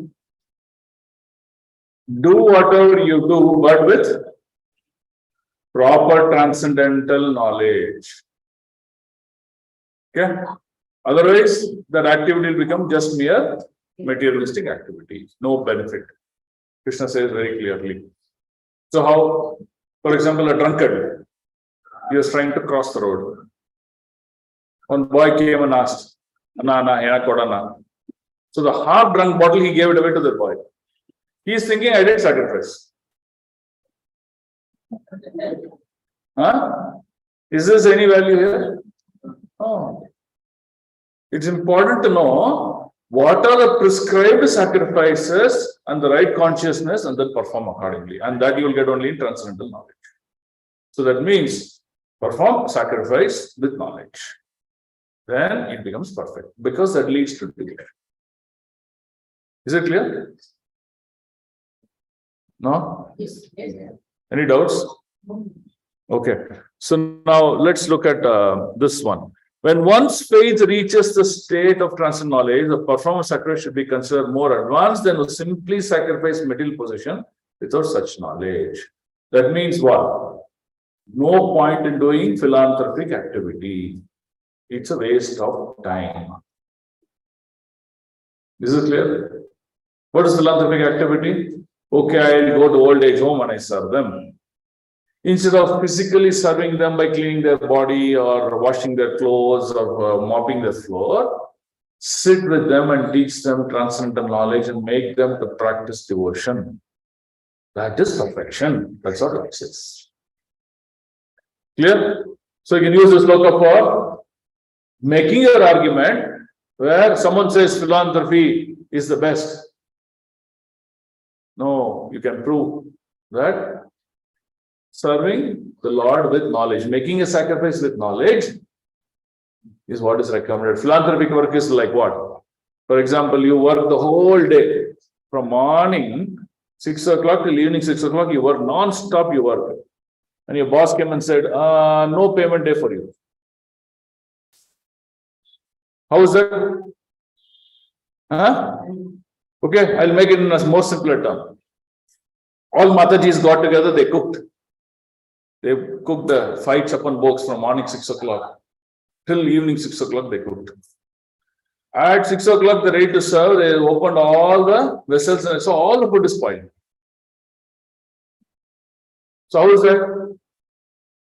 That means all the effort that I put, waste. That's what Krishna is trying to say. Activities performed without knowledge is material in nature and results in no benefit. So one has to perform sacrificial knowledge, sacrifices with transcendental knowledge. That means stop philanthropy and start practicing bhakti yoga. Is clear? Is difficult to digest? Clear, no? Okay, good. So next sloka. 34. Tadvidi pranipatena pariprashnena sevaya upadekshanti te jnanam jnaninas tattvadashinaha. Someone read Bhagavad translation. Translation. Just try to learn the truth by approaching a spiritual master. Inquire from his submissively and render service unto him. The self-realized souls can impart knowledge unto you because they have seen the truth. Perfect. Srila Prabhupada ki jai. Idu readable screen. The path of spiritual realization is undoubtedly difficult. The Lord therefore advises us to approach a bona fide spiritual master in the line of distinct succession from the Lord himself. No one can be a bona fide spiritual master without following his principle of distinct succession. The Lord is the original spiritual master, and a person is the distinct succession can convey the message of the Lord as it is to his disciple. No one can be spiritual realized by manufacturing his own process, as is the passion of the foolish pretenders. The Bhagavatam 6.3.19 says, Dharmam tu Shakshat. Dharmam tu Sakshat Bhagavad Gita. The path of religion is directly and Enunciated. by the Lord. Therefore, mental speculation of or dry arguments cannot even lead one to the right path. Nor by independent study of books of knowledge can one progress in spiritual life. One has to approach a bona fide spiritual master to receive the knowledge. Such a spiritual master should be accepted in full surrender. And one should serve the spiritual master like a maniac servant without false prestige. Satisfaction of the self-realized spiritual master is the secret of advancement in spiritual life. Empires and submission constitute the proper combination for spiritual understanding. Unless there is submission or services anywhere from the learned spiritual master will not be effective. One must be able to pass the test of the spiritual master, and when he sees the genuine desire of the disciple, is automatically blesses the disciple with genuine spiritual understanding. In this verse, both blind following and observed impairs are condemned. Not only should one hear submissively from the spiritual master, but one must also get a clear understanding from him in submission and service and inquiries. A bona fide spiritual master is by nature very kind toward the disciples. Therefore, when the student is submissive and is always ready to render service, the reciprocation of knowledge and inquiries becomes perfect. Perfect. Okay. So how do we summarize this? Original knowledge for success is given by Lord. Just follow that. Don't manufacture your own knowledge and your own methods to say this is correct, that is correct. That's the rule number one. Follow the scriptures. Is it clear? You cannot argue, oh, this is what our house paddhati. Oh, this is what my aunt told. No, they are not gods. Lord, the Creator, has given Dharmam to Shakshat Bhagavad Pranita. The purpose of religion is to love God, and religion is the one that teaches the rules and regulations of how to love God and then make a successful progression in life. That is given by whom? Lord Himself. Hence, just follow that. Okay? Inscribed on stone. First point. Second point. Now, what did Krishna say? As human beings, the only way you can succeed is by performing sacrifice. So, human beings perform sacrifice, they get benefit, they get liberated. Clear? Okay. Then, performance of sacrifice, what did he say? Performance of sacrifice must be done with knowledge, transcendental knowledge. If sacrifice is performed without knowledge, it becomes just philanthropy and no use, waste of time and money for you. So he said, perform sacrifice with transcendental knowledge. Now the question is, where do I get transcendental knowledge? He said, go approach a guru. Who is a guru? Of course, big definition for guru is there. So we'll not go into that topic. But if you go to, that's why I use the word bona fide guru. If you go to bona fide guru, he'll teach you. Okay, follow this, perfect. So you go to bona fide guru, perfect your knowledge. So now what did you do? You perfected your knowledge. How? By inquiring from the guru. When you inquire from the guru, what do? You leave away all your ahankar. You leave all your material possessions and salutations that you have. You go like a simple mendicant servant. Then what happens, Guru? Guru says, oh, costless mercy on you. Take it. So with that costless mercy, I got the knowledge. With the knowledge, I perform sacrifice. With knowledge and sacrifice and mercy of Guru, together pleases my Lord. And Lord is pleased, what happens? We go back home, back to contact. That's all. Or we culminate, we go higher and higher in devotion. That's what here is. So now it's clear why the role of Guru comes here very clearly. Right? If you go and tell the Guru, hey, what man, what are you doing here? Give me the knowledge. What will Guru say? He'll take a stick, his tridanda, and then hit you on it. Get out of my sight. That means knowledge is lost. So that's why what you do. You first start with his father seva, wash his feet. Menially serve him and wait for the opportunity.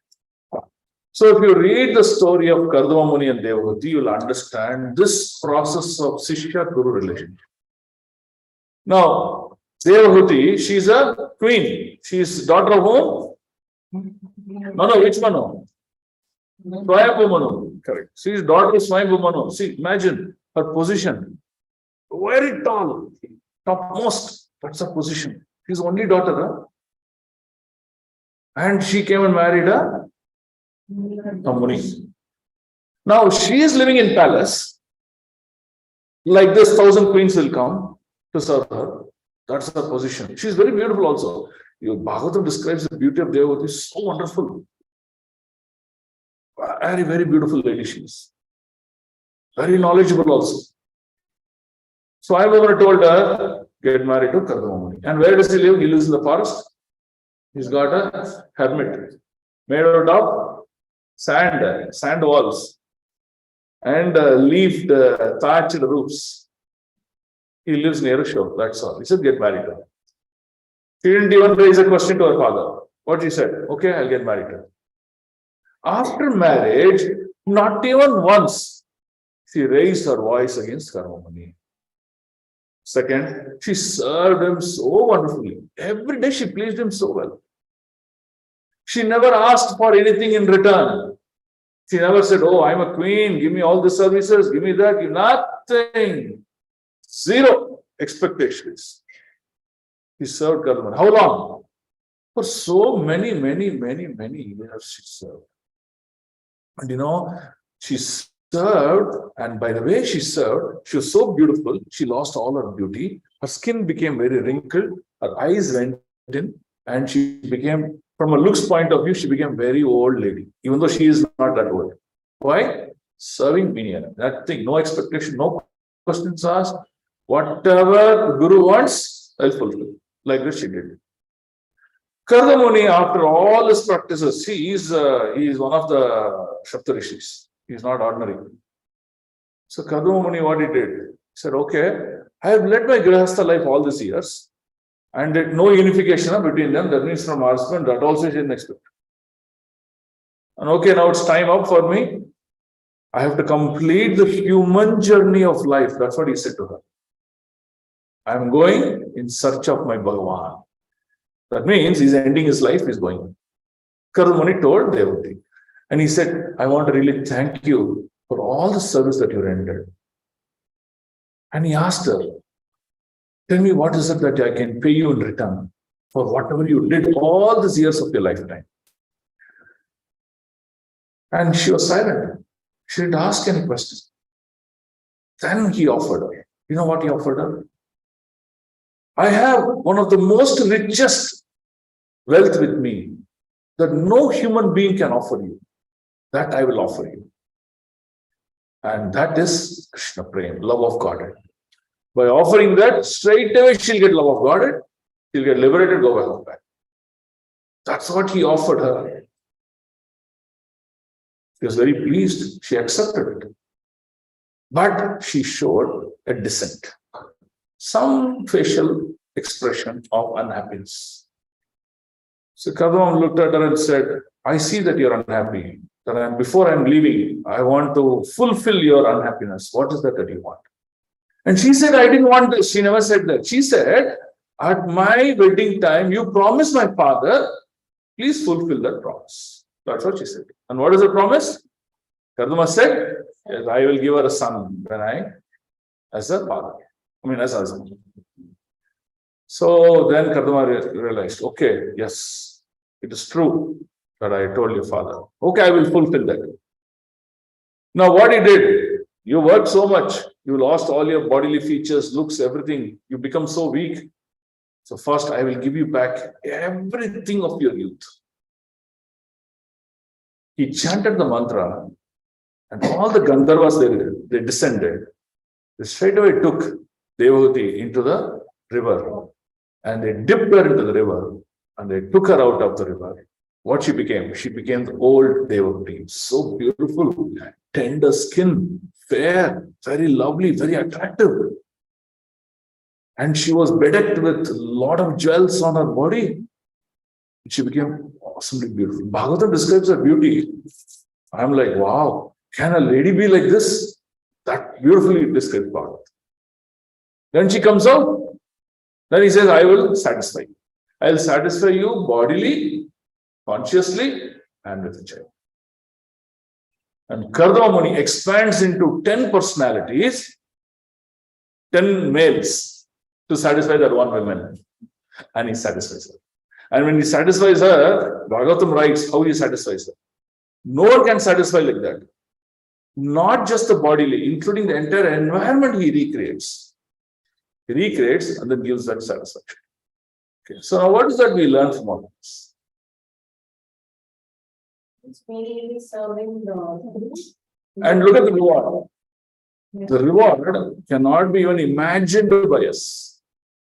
Ultimate Krishna Prem, not only Krishna Prem, all other material benefits that she was missing, she also got. And finally, what she got? She got Krishna himself into her womb.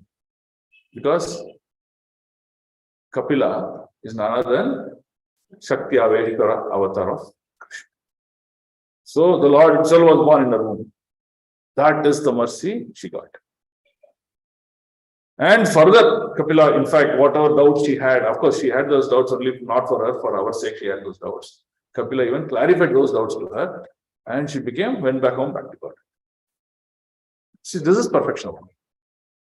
That is what is important of a spiritual master. Now, Kardama Muni is not a husband here, he's a spiritual master. That's what you have to see. So, what can your spiritual master give you? Love for Krishna. So, hence, you worship him like Shakshadari Tvena Shamasta Shastra. So that's how you worship. Okay. 35. Yajnatvana Punarmoha. What happened? Illa, I have connected still.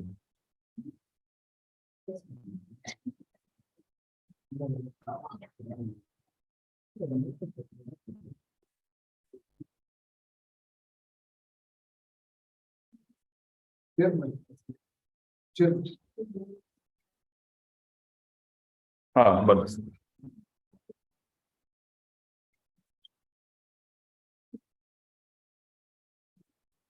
okay, so we'll go.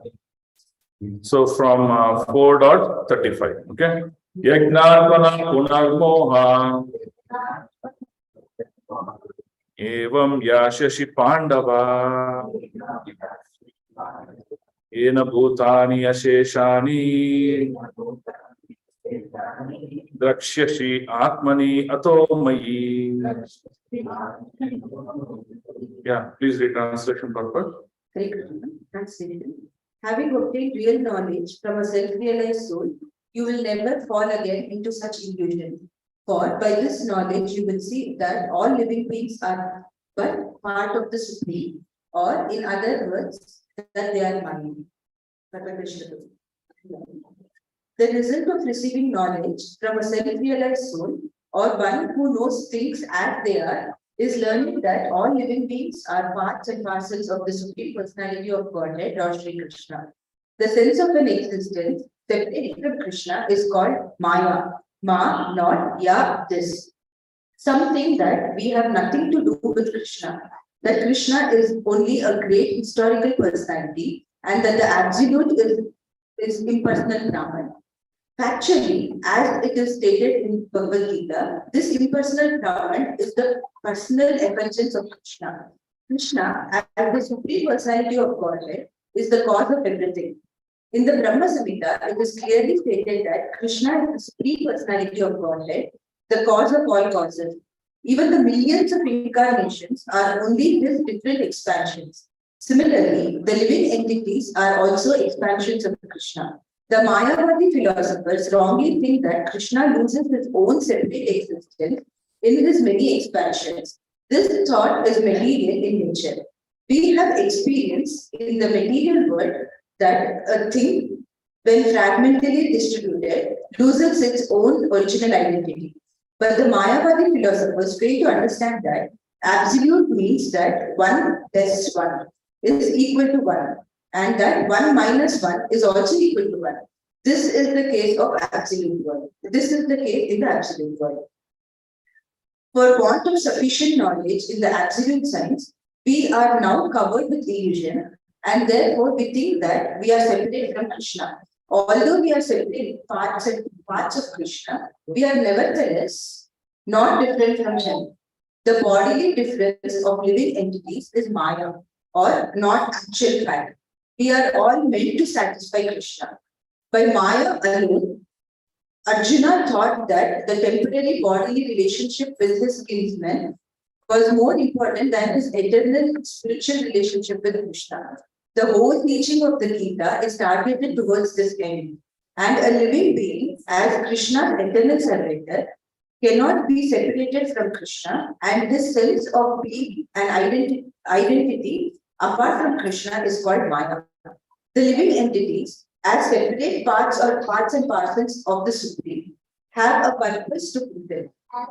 Having forgotten that purpose, since time immemorial, they are situated in different bodies as men, animals, demigods, etc. Such bodily differences arise from forgetfulness of the transcendental service of the Lord. But when one is engaged in transcendental service through Krishna consciousness, one becomes at once liberated from this illusion. One can acquire such pure knowledge only from the qualified spiritual master, and thereby avoid the delusion that the living entity is equal to Krishna. Perfect knowledge is that the Supreme Soul, Krishna, is the supreme shelter for all living entities, and giving up such shelter, the living entities are deluded by the material energy, imagining themselves to have a separate identity. Thus, under different standards of material identity, they become forgetful of Krishna.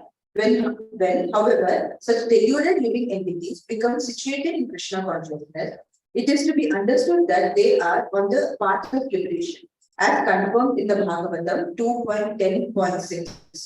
Chitvanyata rupam swarupena vyavastitaha. Liberation means to be situated in one's constitutional position as an eternal servitor of Krishna consciousness. Haribol, okay. So what's the summary? We are Fullness of Krishna forgetful of Krishna. Okay. is the Maya. So you know why we have forgetful of Krishna? Now in material world we say, no, I am in control of my life. I want to be independent. Don't bother me. I am the king in my own world. So these are all nothing but competition to the Supreme Lord in minute quantity. I'm also God. I can also do this. I can save 100 families with my wealth. Like that, each one of us are thinking different capacities. Right? So what's our real position? We are not gods. We are servants. And what sort of servants? We are part and parcel of Krishna. That means we are like Krishna's finger, Krishna's nails, Krishna's hair, Krishna's eyes, like that. So we are part and parcel of the Lord. Now what we did? We are part and parcel means we are not joined. Like for example, let's say your daughter, she's part and parcel of you. How? She's separated part and parcel, but she's under your shelter, like that it means. So we are part and parcel of Krishna. That's all. So now what's our duty? We want to act cohesively for the pleasure of the Lord. So as part and parcel of the Lord, we want to serve the Lord. That's all. We don't want to serve ourselves. When we serve the Lord, God in turn takes care of us. So that's the cycle, right? So this is what we have to understand, right? So we are a leaf in a big tree.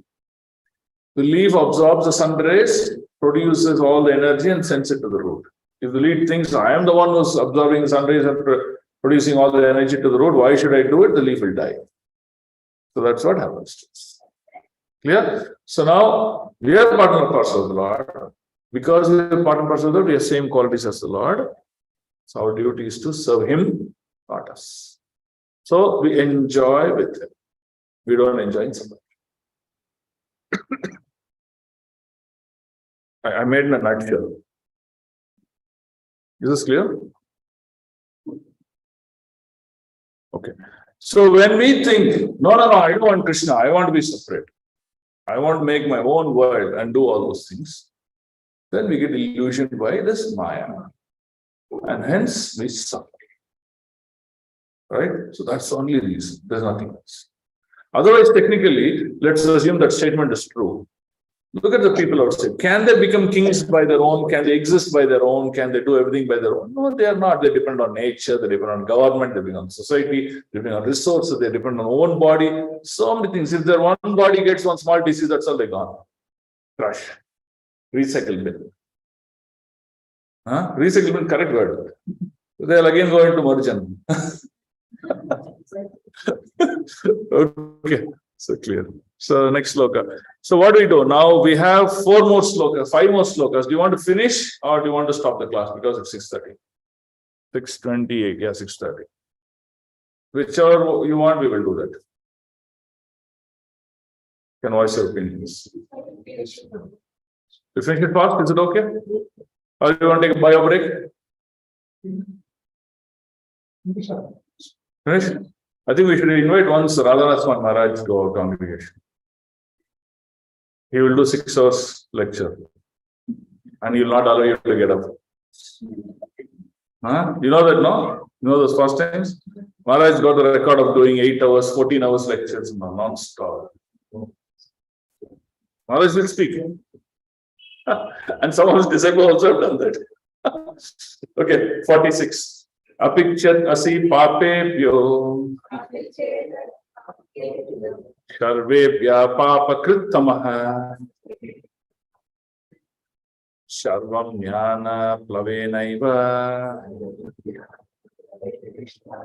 Vichinam santa rishiyashi santa rishyashi. Translation purport. Even if you are considered to be the most sinful of all the sinners, when you are situated to the boat of transcendental knowledge, you will be able to cross over the ocean of miseries. Hari. This statement required for devotees. Okay. Purport. Proper understanding of one's constitutional position in relationship to Krishna is so nice that it can at once lift one from the struggle for existence which goes on in the ocean of needs. This material world is sometimes regarded as an ocean of needs. Design me ignorance. And sometimes as the blazing forest in the ocean. However, for expert, a swimmer one may be, the struggle for existence is very similar. If someone comes forward and lifts the struggling swimmer from ocean, he is the greatest thing. Perfect knowledge received from the Supreme Personality of Godhead is the path of liberation. The boat of Krishna consciousness is very simple, but at the same time, the most sublime. Fantastic. So what does he say here? What's the key message? The key message is middle world is difficult to cross. It's very long and difficult to cross. Middle world. Okay? But by mercy of the Lord, just like this, we cross. First. Second, even if you knowingly or unknowingly committed sins in this material world, what does Krishna say? Because you have acquired transcendental knowledge and practice of devotion, you will still cross the ocean. See? That's a booster dose for all devotees. Okay. So that's the meaning of this. Okay. And he says, if you're considered to be sinner than the most of the sinful sinners, still you can cross, he says. Okay, because Krishna has given that benefit, don't commit sins. Okay. Devotees know Krishna is supreme and they do all activities to please. Non-devotees, they don't know Krishna is supreme, they think they are supreme. And they do all activities to please themselves.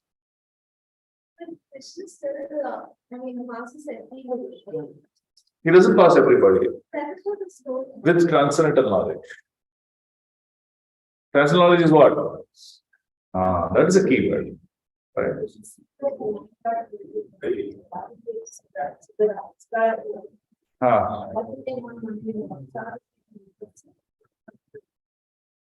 So what does he say there?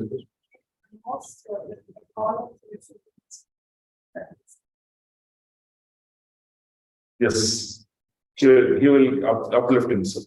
That's what Krishna says now. Bhaktya Mama Abhijanati. Okay, 37. Yataidamshi Samidogni Bhashmashat Kurute Arjuna Jnanagni Sarva Karmani Bhashmashat Kurute Tata. Yeah, someone read? Translation: as a blazing fire turns firewood to ashes, O Arjuna, so does the fire of knowledge burn to ashes all the reactions to material activities. Perfect knowledge of self and super self and of their relationship is compared here to fire. This fire not only burns all the reactions to impious activities, but also all reactions to pious activities, turning them to ashes. There are many stages of reaction: reaction in the making, reaction fructifying, reaction already achieved, and reaction a priori. But the knowledge of constitutional position of the living entity burns everything to ashes. When one is in complete knowledge, all reactions, both a priori and a posteriori, are consumed. In the Vedas, Aranyaka Upanishad 4.4.22, it is stated, Udai Vasa Ede Tarati Amritaha Sadhvi Asadhuni. One overcomes both the pious and impious reactions of work. Fantastic. So Krishna says, by knowledge, you cut the knots of your relationship with this material world. Right? Okay, so how? How knowledge will cut this relationship with material world? How? How is it possible? Huh? Okay. Okay, that is good. What else will knowledge do? What is the relation with Krishna? Okay, that's all fine. They will not have unwanted things. Very important point. See here, when knowledge is perfect, what happens? You will come across a situation of wrong things, things that lead to misery. You will avoid. Okay, you will practice the right thing. So see, knowledge is so powerful, right? Janma karma chamedim. You understand Lord and build relationship. You also will not do anything. You will perform the right sacrifices, everything. So knowledge is so beneficial. So please be knowledgeable of these things. Thank you. Okay, for 38. Nahi jnanena shadrisham pavitram iha vidyate tat swayam yoga samsiddha kalet mani kalenatmani vindati. Someone read knowledge translation purport. Mike. In this world, Closer. to supply and pure as transcendental knowledge. Such knowledge is the mature fruit of all mysticism. And one who has become accomplished in the practice of devotional service enjoys this knowledge within himself in new course of them. When we speak of transcendental knowledge, we do so in terms of spiritual understanding as such. There is nothing so sublime and pure as transcendental knowledge. Ignorance is the cause of our bondage, and knowledge is the cause of our liberation. So read that line again. Ignorance, all of us. Ignorance is the cause of our bondage. Knowledge is cause of liberation. See, very powerful it is. Okay, then. This knowledge is mature fruit of devotional service, and when one is saturated in his transcendental knowledge, he need not search for peace elsewhere, for he enjoys peace within himself. In other words, this knowledge and peace cultivate in Krishna consciousness and That is the last word in the Bhagavad Gita. Hari, say, two important statement. Ignorance is the cause of bondage, knowledge is the cause of liberation. That's the last word of Bhagavad Gita. Right? So there is nothing beyond this. So please be well educated about transcendental knowledge, not material knowledge. Transcendental knowledge. See, material knowledge you use for your material sustenance. You have to live in this material world, right? You can't be on the streets. So you need material knowledge to live the duration of your life in this material world, but that's not your destiny. Your destiny is transcendental knowledge. Your transcendental knowledge is the knowledge that will take you beyond this material world to your spiritual world. Okay? Is this clear? Okay, good. Next sloka, 39. Shraddhaval labhate jnanam tatpara samyattena indriyah jnanam latva param shantim achirenandi gacchati. Yeah, someone read translation purport. Translation: a faithful man who is absorbed in transcendental knowledge and who subdues his senses quickly attains the supreme spiritual. Hey. Senses is eligible to achieve such knowledge. Allah is not. Perfect. Laila is translation. Translation: a faithful man who is dedicated to transcendental knowledge and who subdues his knowledge is eligible to achieve such knowledge, and having achieved it he quickly attains the supreme spiritual peace. Perfect by Srila Prabhupada, Jai Srila Prabhupada. Such knowledge in Krishna consciousness can be achieved by a faithful person who believes firmly in Krishna. One is called a faithful man who thinks that simply by acting in Krishna consciousness, we can attain the highest perfection. This state is attained by the discharge of devotional service and by chanting Hare Krishna, Krishna Krishna, Hare Hare, Hare Rama, Rama Rama, Hare Hare, which cleanses one's heart of all material dirt. Over and above this, one should control the senses. A person who is faithful to Krishna and who controls the senses can easily attain perfection in the knowledge of Krishna consciousness without delay. Hari. So very simple, right? In this birth, you can achieve perfection. How? One side, you achieve transcendental knowledge. On the other side, what are you doing? You're just doing control of your mind, right? So the gross controls are your four regulative principles. What are the four regulative principles? No illicit activity, no intoxication, no meat eating, no gambling. So when you do these four things, then what happens? Your application of transcendental knowledge becomes perfect. Then you can go to subtle sense control. How? Okay, I want to limit my tongue's need, my bodily needs. Like that, you can go subtle and subtle and subtle and subtle. All these things will lead to higher knowledge. So Krishna says, as Paramatma, I enlighten your heart with the knowledge. What knowledge? The knowledge to come to me, knowledge to perfect your life. That's what it says. Okay? Are you able to clearly connect all of them now? Right? Okay. So performing austerity is not the big thing. Performing austerity with the consciousness is the big thing. Right? You might have seen several devotees performing Nirjala Ekadasi or something like that. They will perform, but they go tell the whole world that they're doing this. What's the problem here? No, the consciousness, the pride that I can do it, not others.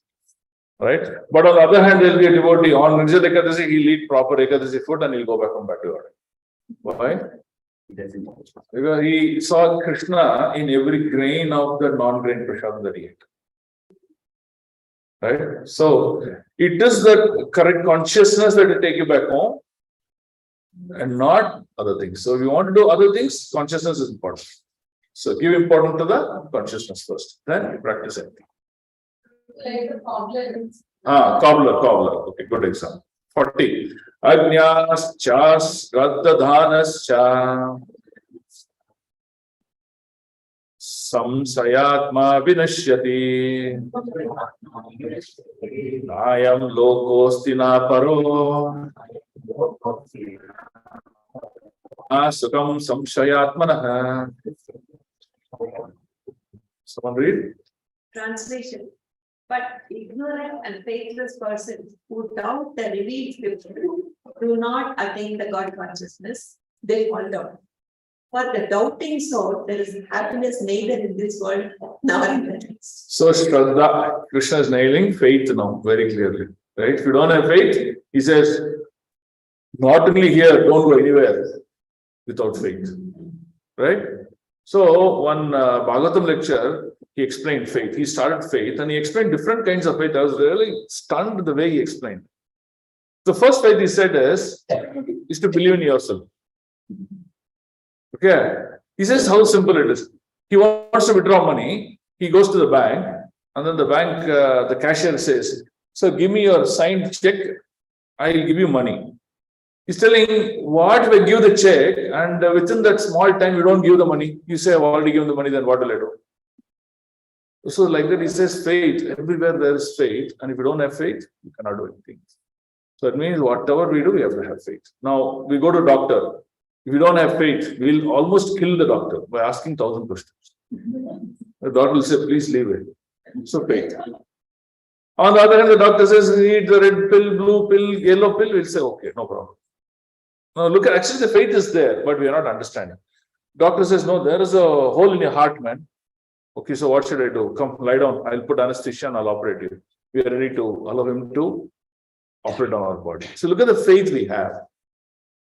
But the point is, we are not translating that faith to reality. That means understanding into our consciousness. It's the same thing. You have faith in all things. Get to the consciousness. Get to that practice of core. That will change. Okay, please read purport. But out of many standard and authoritative revealed scriptures, Bhagavad Gita is the best. Persons who are almost like animals have no faith in or knowledge of the standard revealed scriptures. And some, even though they have knowledge of or in the passages from the revealed scriptures, have actually no faith in these words. And even though others may have faith in scriptures like Bhagavad Gita, they do not believe in or worship the personality of Godhead, Sri Krishna. Such persons cannot have any standing in Krishna consciousness. They fall down. Out of all the above mentioned persons, those who have no faith and are always doubtful make no progress at all. Men without faith in God and His revealed word find no good in this world nor in the next. For them, there is no happiness whatsoever. One should therefore follow the principles of revealed scriptures with faith and thereby be raised to the platform of knowledge. Only this knowledge will help one become promoted to the transcendental platform of spiritual understanding. In other words, doubtful persons have no status whatsoever in spiritual emancipation. One should therefore follow in the footsteps of great acharyas who are in disciplic succession and they attain success. So you see this glory of Prabhupada. Now we are not talking Bhakti Yoga chapter. We are talking lower forms of yoga chapter, and every purport Prabhupada is concluding with Bhakti Yoga. This is the glory of this Acharya. Okay. So it is very clear, you should have faith in your scriptures and practice with faith. Right? So don't do anything without faith. Okay. The last but one sloka. Yoga sanyasta karmanam jnana sanchinna samsayam atmavantam na karmani nibatnanti dhananjaya. One should read. Translation.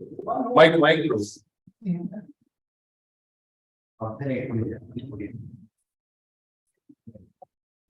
Translation. One who acts in devotional service, renouncing the fruits of his action, and whose doubts have been destroyed by transcendental knowledge, is situated factually in the self. Thus, he is not bound by reactions of our O conqueror of riches. Hari. One more question for Paul. One who follows the instruction of Bhagavad Gita, as it is imparted by Lord, the Spirit of the Godhead himself, becomes free from all doubts by grace of transcendental knowledge. He is, as part and parcel of Lord, in full Krishna consciousness, it's already established in self-knowledge. As such, he undoubtedly above bondage.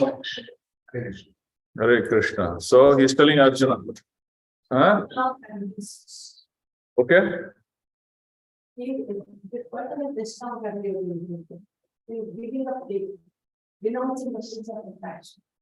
Yeah, but whose doubts have been destroyed by transcendental knowledge. So still Nishkama Karma Yogi is not having that kind of transcendental knowledge. The next elevation. Yeah. So for such person, look at him.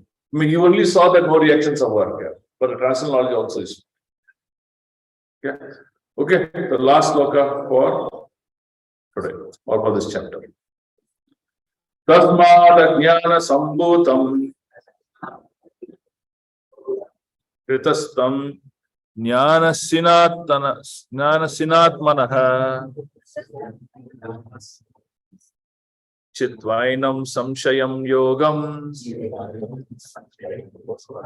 Atisto Tista Bharata. What's read? Which Mataji? They put the doubts which have raised in your heart, in thought of ignorance should be set by the lesson of knowledge. Mataji, mic close a bit. Therefore, the doubts which have arisen in her heart out of ignorance should be slashed by the weapon of knowledge. Armed with yoga, go Bharata, stand and fight. Purport.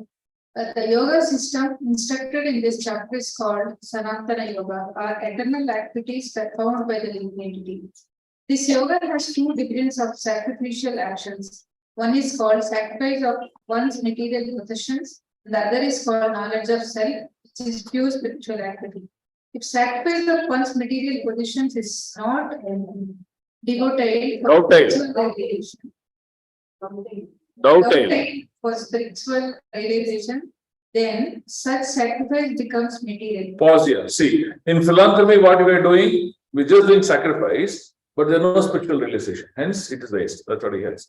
Now, when we're doing this thing, for example, let's say you're doing Annadana Seva, but that is offered to the Lord as Mahaprasad. And now you're saying, okay, when people eat Mahaprasad, they will get liberated, they'll go to higher planet, they'll get this. See, that knowledge when you have and you perform this, that means you see into this perfection. You see the difference? Right? Okay. Yeah. Read Mataji. But one who performs as sacrifices with a spiritual objective or in devotional service makes a perfect. So that's a statement.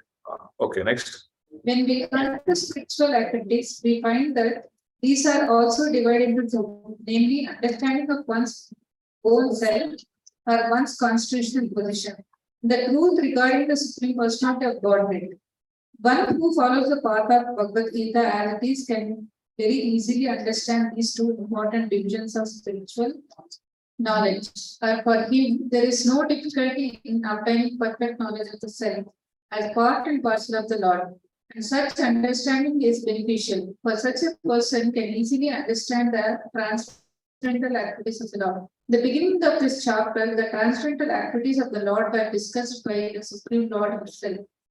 One who does not understand the instructions of Gita is faithless and is to be considered to be misusing the fragmental independence awarded to him by the Lord. In spite of such instructions, one who does not understand the real nature of the Lord as eternal, blissful, all-knowing personality of Godhead is certainly fool number one. Ignorance can be removed by gradual acceptance of the principles of Krishna consciousness.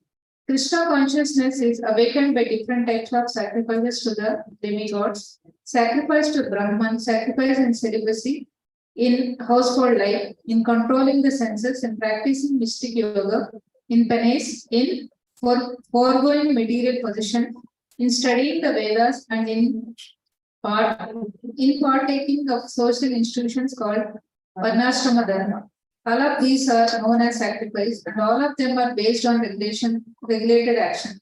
But within all these activities, the important fact is self-realization. One who seeks that objective is the real student of Bhagavad Gita. But one who doubts the authority of Krishna falls back.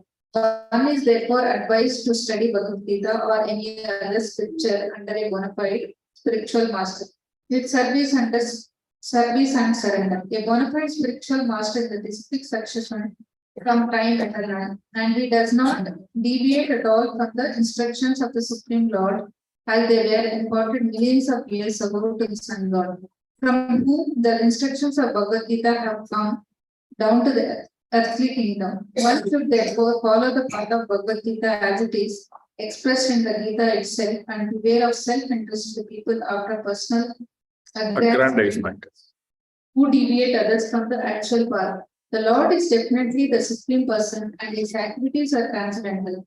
One who understands this is a liberated person from the very beginning of his study of Bhagavad Gita.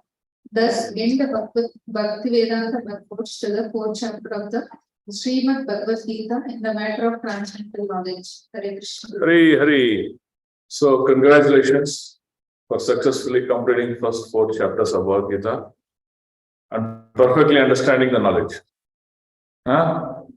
So do you want to tap your back? Pat your back like this. Which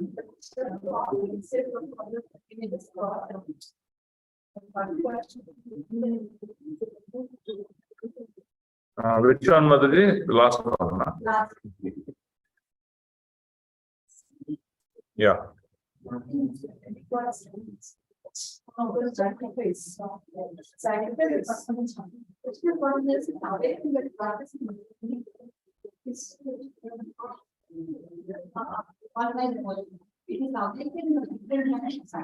No, it's a progressive awakening.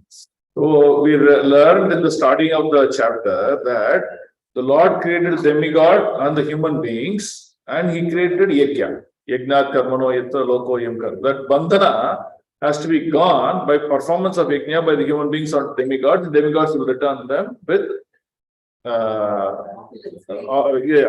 life. Then after kama moksha. But he says that's a stepping stone. But you go further, progress. Right. So if you don't go to the stepping stone, you can't go to the next stone. That's the point. Okay. Are we good here? So you're all ready for the exam? Huh? Prabhuji, what, Prabhu? You are ready with the Q&A? Super. So next week, all get ready to write the exams. 70% is pass. 90% above is distinction. So where you want to score? Huh? 90 and above. Yes, very good. Okay. So we'll just quickly recite all the slokas together. Tasmat Bharata Sarvatma Bhagavan. Okay. Bhagavan Ishvaro Hari. Shrotavya Kirtitavyascha. Smartavyascha Chatavayam. Bhagavatam 2.1.5. 1.1.3. Nigamakalpataro Galitam Phalam. Sukamukha Amrita Drava Samyutam. Vipata Bhagavatam Rasamalayam. Muhuraho Rasika Vibhavakaha. 1.1.3. Okay, next 2.2.37. Vibhandiye Bhagavata Atmanasakam. Katam Vritam Shravanapudeshu Shambritam. Unantite Vishaya Vidushtita Shayam. Vajanti Tacharana Sarorhantikam. 10.11.58. Iti Nandadayam Gopam. Krishna Rama Katam Muda. Privanto Ramamanascha. Avindan Bhavvedina. 1.7.6. Anartho Pasamam Shata. Bhakti Yogam Adokshaje. Lokasya jalato vidvans Chakre Shadvata Samhitam.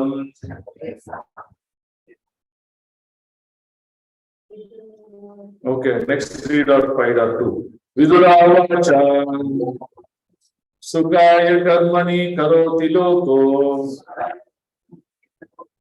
Atai Shukam Banya Uparamamba Vindeta Bhuyastata Eva Dukam Yadatra Yuktam Bhagavan Vadenaha. This is a beautiful sloka. See, even though Dhritarashtra was a king, he was like, okay, now everything is all done. I'm still a king. I'll enjoy my kingly life till the last day. What Dhritarashtra said, hey, nonsense you're doing. Come, transcendental knowledge is important. He takes him, tracks him, and then goes to Himalayas, and then at least gets him impersonal liberation. First, that step is okay. If you can't go to Vaikuntha Loka, right? See, very important. Now, Vidura is a spiritual master there. He's making him somehow to connect to the right thing. 3.8.2. Naham nirnam shullashtukaya dukkam Mahat gatanam viramaya tasya Pravartaya Bhagavatam Puranam Yadiha Shakshat Bhagavan Rishabhya Srimad Bhagavatam 1.2.6 Savai Pumsam Paro Dharmo Yato Bhakti Radokshaje Ahaituki Apratihata Yayatma Suprasidati 3.29.16 Madhishnya Dakshana Spaksha Ujastuti Abhivandanai Bhuteshu Mad Bhavanaya Satvena Shankamena Cha 4.8.33 Yascha Yaddaiva Vihitam Satena Sukha Dukhayaho Atmanam Toshayam Dehi Tamasha Param Richati 1.1.1 The first sloka of Srimad Bhagavatam Om Namo Bhagavate Vasudevaya Janmadi Yashayato Anyavad Itaratas Chartesha Abhinashwara.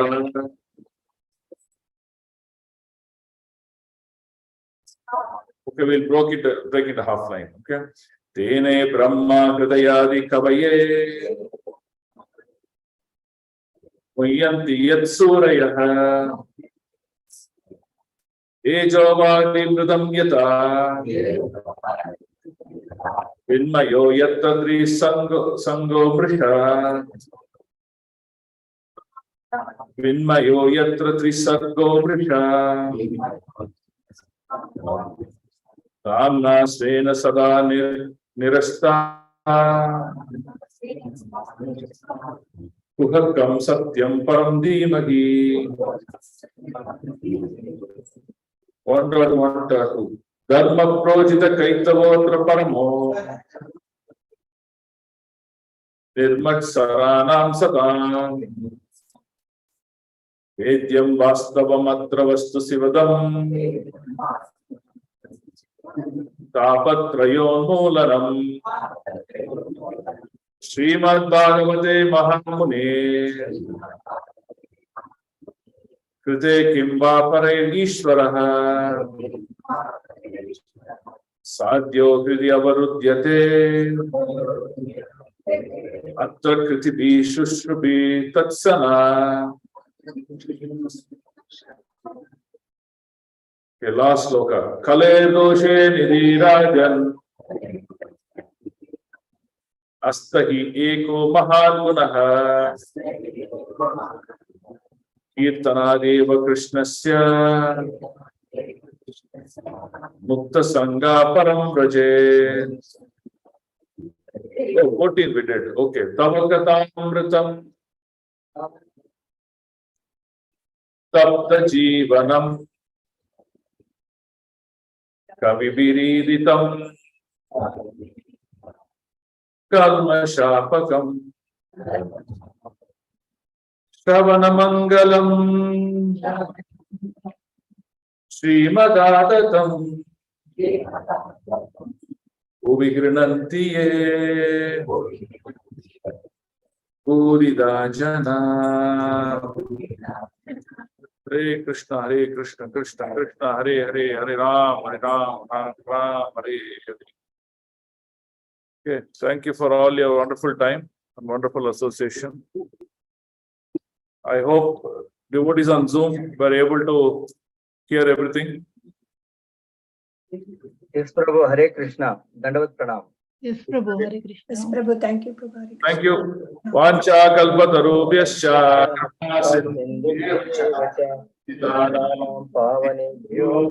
Navibhyo namo namah. Ananta Gaudi Vaishnava Vrinda ki jai. Vaishnava Thakur Srila Prabhupada ki jai.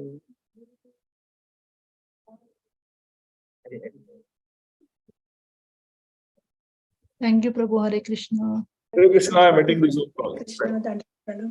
Hare Krishna, Prabhu, Dandavat Pranam. Hare Krishna.